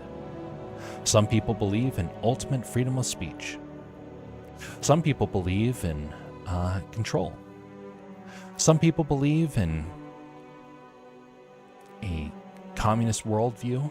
Some people believe in like ultimate capitalism. There's some people that believe that everyone has value. There's some people that believe that only they have value and no one else does. There's a lot of folks from many, many different walks of life. There's no way to unify them except through tyranny. That's why it's so appealing. That's why I hate it so much. Because I've studied my history. I know how humans think. Imagine if Napoleon got his hands on it. Imagine what sort of man he would have been with it. Oh, he did great things for the French people. The rest of the world, not so much.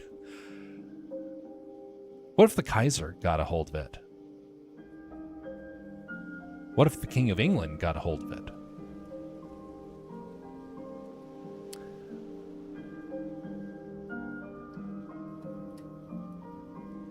Whose will is the superior will? Whose desires are the superior desires? You know, I really want to make animated films.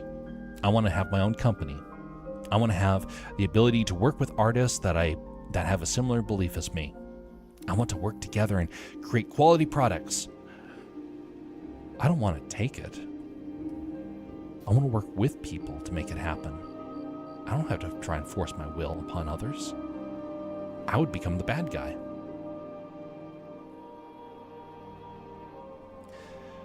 The guy that I worked for a couple of years ago was such a person.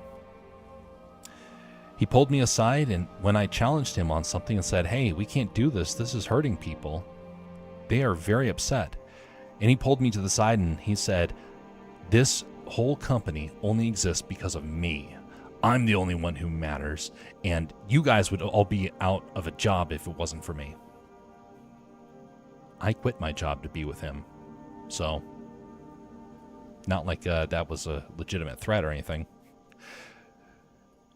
But that was the sort of mentality that he had.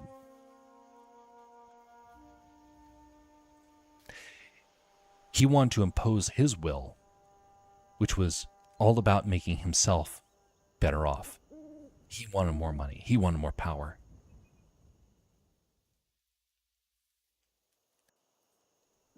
And those that disagreed with him were the bad guys.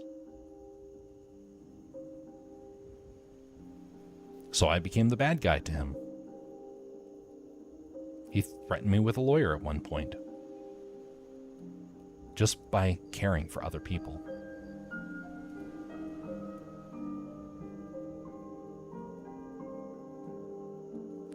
Notice that I said threaten and didn't actually do it, because there's some good reason for him not to have gone through with it, because that would require people to actually look into how he was behaving. You can threaten something, but it doesn't mean you're right. Many times it just means you're a bully, just like a tyrant. What makes your will better than the next person? What makes my will better than the next person? Do you know there are people in this world, just by me drawing this picture right here, would want to have me beaten in the street?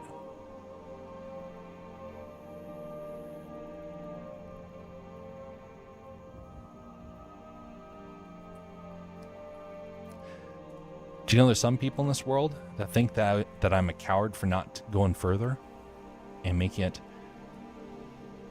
even more extreme? We'll just put it that way.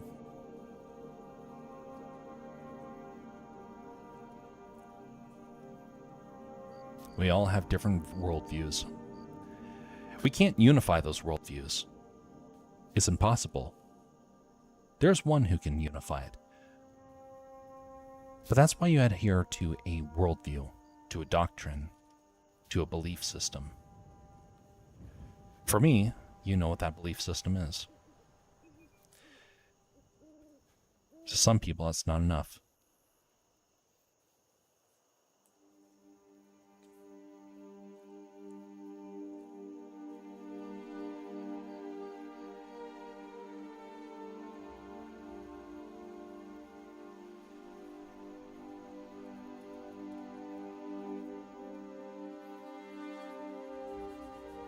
It's one of the reasons why, honestly, people are told not to study their history.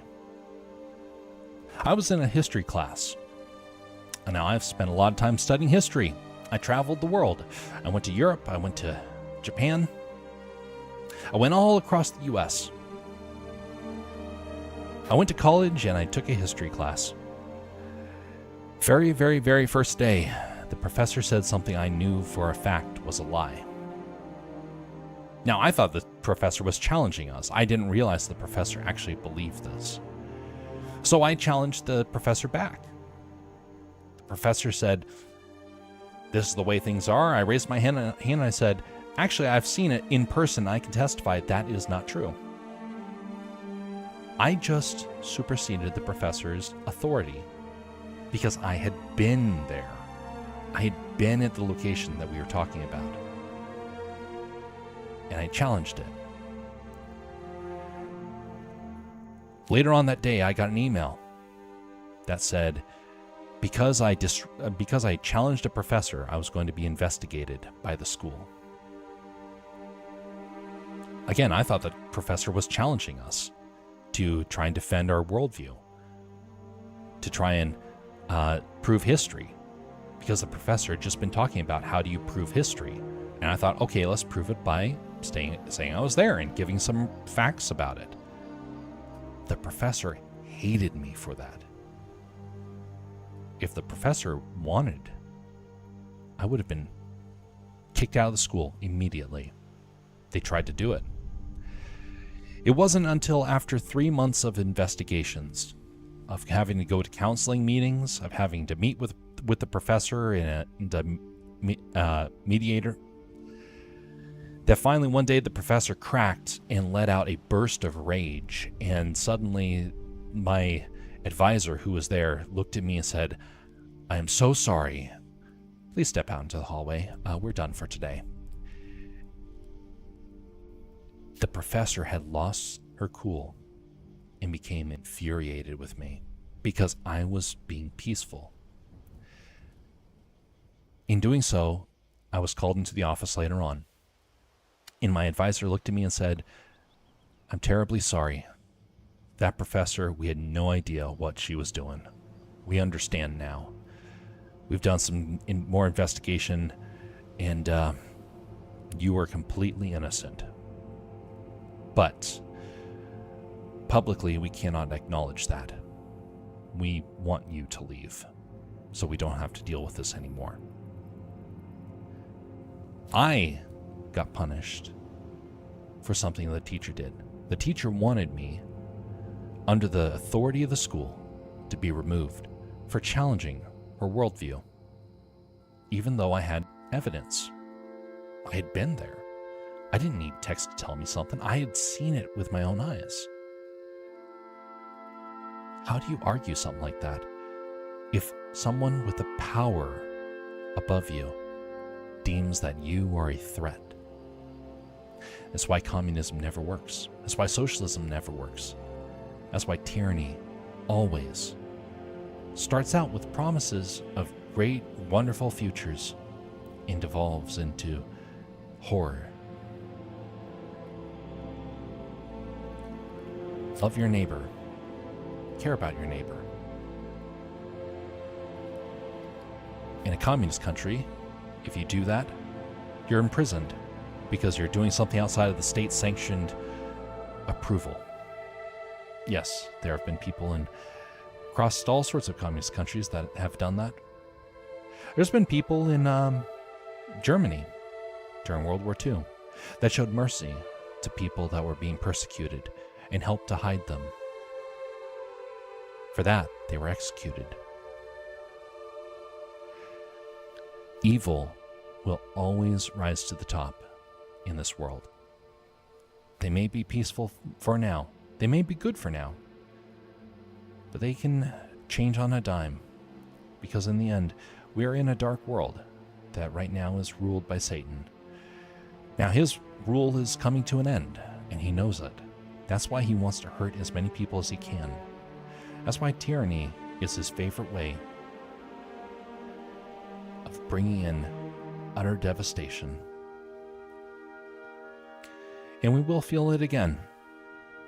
Hopefully, we will be able to still show people mercy in the meantime, and to be able to help to find a balance in worldviews.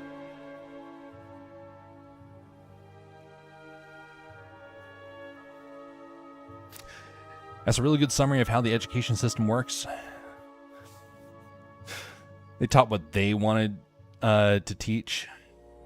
Notice how you often don't learn the negatives of your own nation's history.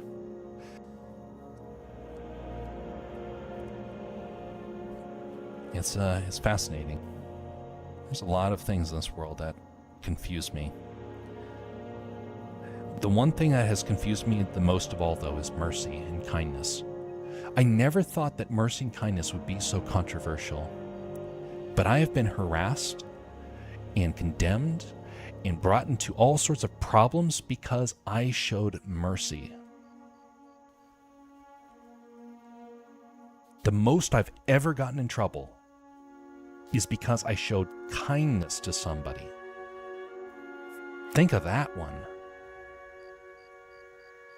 Disney, college, freelance.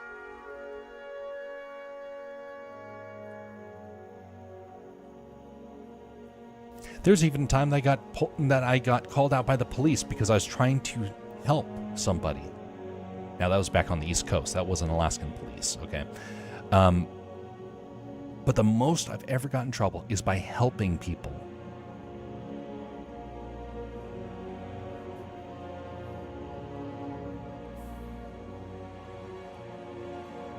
Yeah, I got a very negative opinion of authority because I have seen what it's like to try and show mercy to someone and being told that that's not sanctioned. That's against the rules. Standing up for somebody. Oof. I never, ever would have thought that that would be what would happen. Morally, it's wrong to not show mercy. Societally, it seems to become the norm. Yeah. Precisely. If you see somebody that's hurting, it is your job to step up. Love your neighbor as yourself. If you want someone to be able to stand up and come to your rescue, you have to be willing to do the same. Not because you're trying to earn their mercy in the future. No, it's because it's the right thing to do. But never would I have thought that would be the thing that I would get the most trouble over. So yeah, doesn't matter who's in charge. I've seen them abuse it. It's amazing to me. It's one of the reasons why I fear AI. Not because I fear it in like, oh, it's going to take us all over. No, it fears me because it's what people will do to each other through it.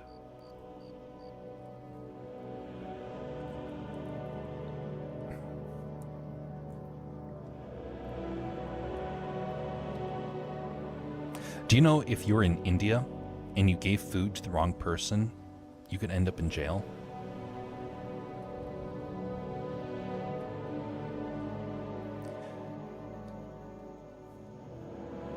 Do you know if you're in Japan and you give money to someone who's needy, you could be ostracized?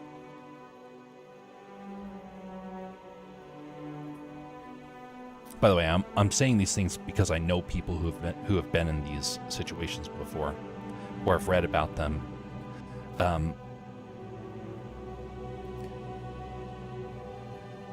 Did you know if you tried to rescue someone from trafficking in Germany, you can get in trouble with the law. Do you know if you're in Britain, if you fly the English flag, you could get arrested? Man, what strange times we live in.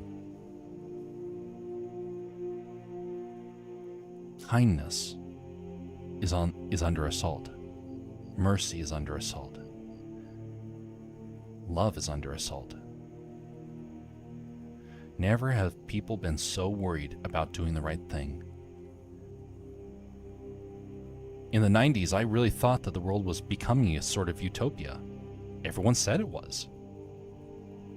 It looked beautiful. There were so many cool things that were being done. The future really did seem to be an unstoppable force of good. Racial tensions were gone. The ability to have endless amounts of food. People were helping out folks across the world with starvation. Never before had people been so optimistic for the future. And then it all changed. Strange how you can be top of the world and then in, what was it, like a span of 3 years, from my reckoning, it all fell apart.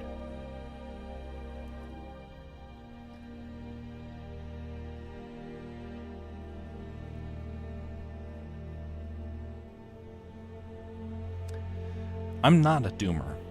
I really am not. It may sound like it. I'm just someone who's sober-minded. Sober-minded because I know how easy it is to end up on a slippery slope. I'm sober-minded because I know for myself that I end up on that slippery slope myself. No one's perfect. In fact, if we think that we're perfect, we deceive ourselves. We are not perfect. We are human beings that are flawed, full of mistakes, but full of potential too.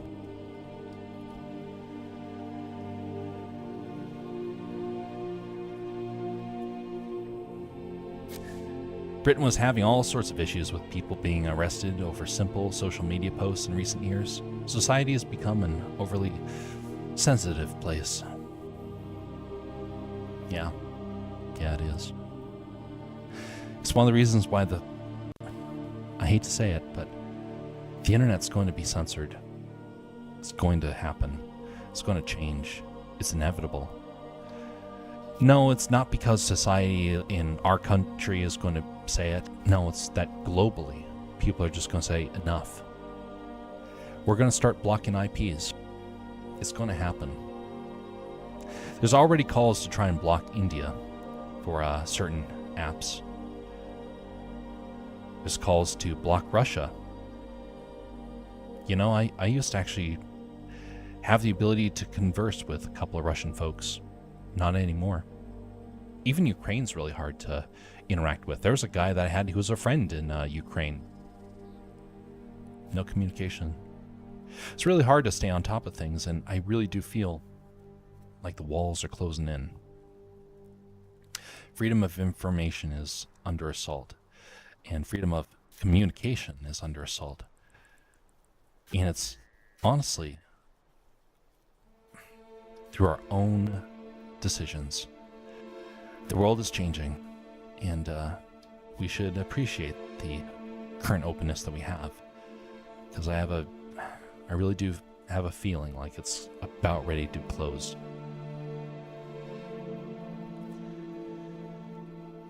That's the trend of things. China's already cut us off, if you didn't know that. North Korea, of course, is cut off. Saudi Arabia's cut people off. Certain places off. Russia's, of course, cut people off. Cut countries off from their online world. So who gets to decide even right and wrong in that space? Each individual country. Each individual country gets to decide. It's their choice. It's their people's choice. If people feel comfortable with it being one way, well, then they should be allowed to pursue it. Now, I have deep concerns about some of the ethics that people are trying to push in some cases. But it's not like I can tell them how they should live. I got a deep problem with how China's been behaving to its people. I can't make China change. Is Xi Jinping going to get on the phone and ask me for an opinion on what he should do? He's not going to do that.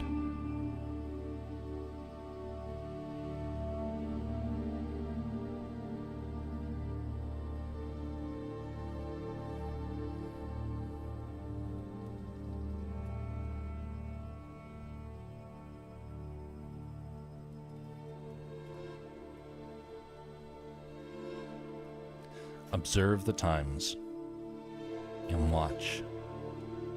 For I think that the times are becoming very clear, some of the things that are transpiring.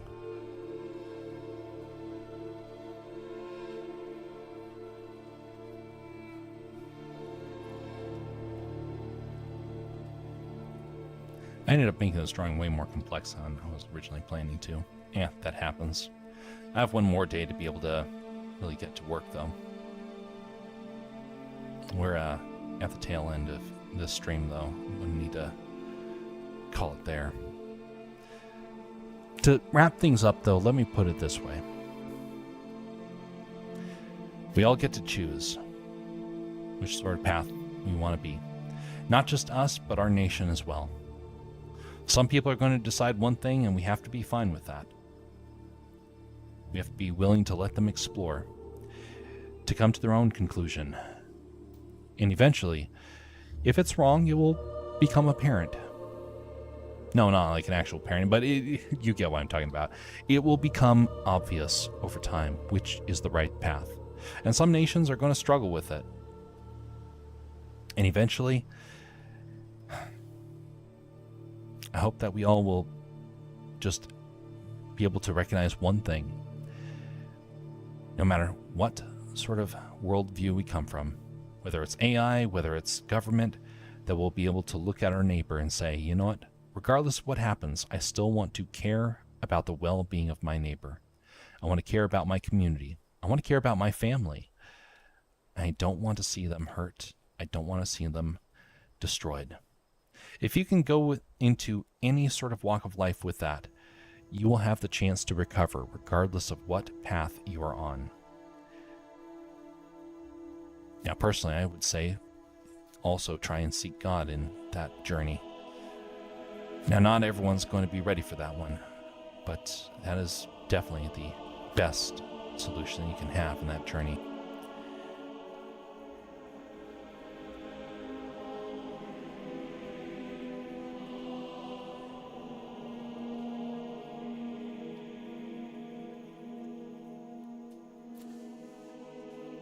The Real Avenger says, growing up, the adults would say the world's a scary place.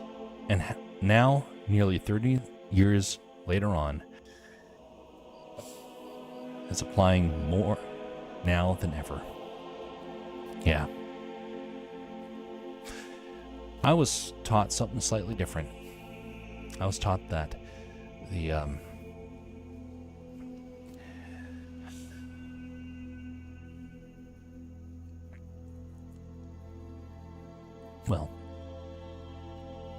I was taught the world was a scarier place than you realize, but I was taught that by people who still had hope, that it was actually far better than we also realized too. Now more people than ever that I know are waking up to the reality that no, we are in a dark world. We can't change the world. We can change ourselves. We can change our community. You can't change the nation. You can't change the people that want AI. Nor can you change the people that are very wary about it. Always keep the dialogues open. Always keep the conversations going. And eventually, I'm sure that most of us will be able to at least be able to discover the truth. We may not act upon that, but we'll discover it. It will be up to us to decide if we want to go towards it or away. Anyway, on that note, thanks folks for showing up and for hearing my ramblings, and thanks for the discussion points. It really is things to think about, and I may have very strong opinions, but I realize everyone's going to have those. It's one of the reasons why I want to try and approach these in as authentic and caring a way as I can. I don't want to try and turn it into raging. I don't want to give the persona of trying to tear into people. I want to just point out bits of wisdom here and there, and it's up to folks to see if there is any wisdom in it. On that note, folks, we will be calling it there. We will come back to this tomorrow. Saturday is going to be an earlier day. It is going to be a daytime stream where we're going to have some games, we're going to have some art, animation, and I'm looking forward to that. Haven't done that in a while for this type of stream, so it's linked on the Discord right now, and so I don't have an actual time set into the event area, but it is in the announcements. All right. Have a very pleasant evening and morning, everybody. Be civil to one another, no matter what walk of life you come from. Rest well, and we'll see you next time, whenever that is. Until next time, folks, have a very pleasant evening.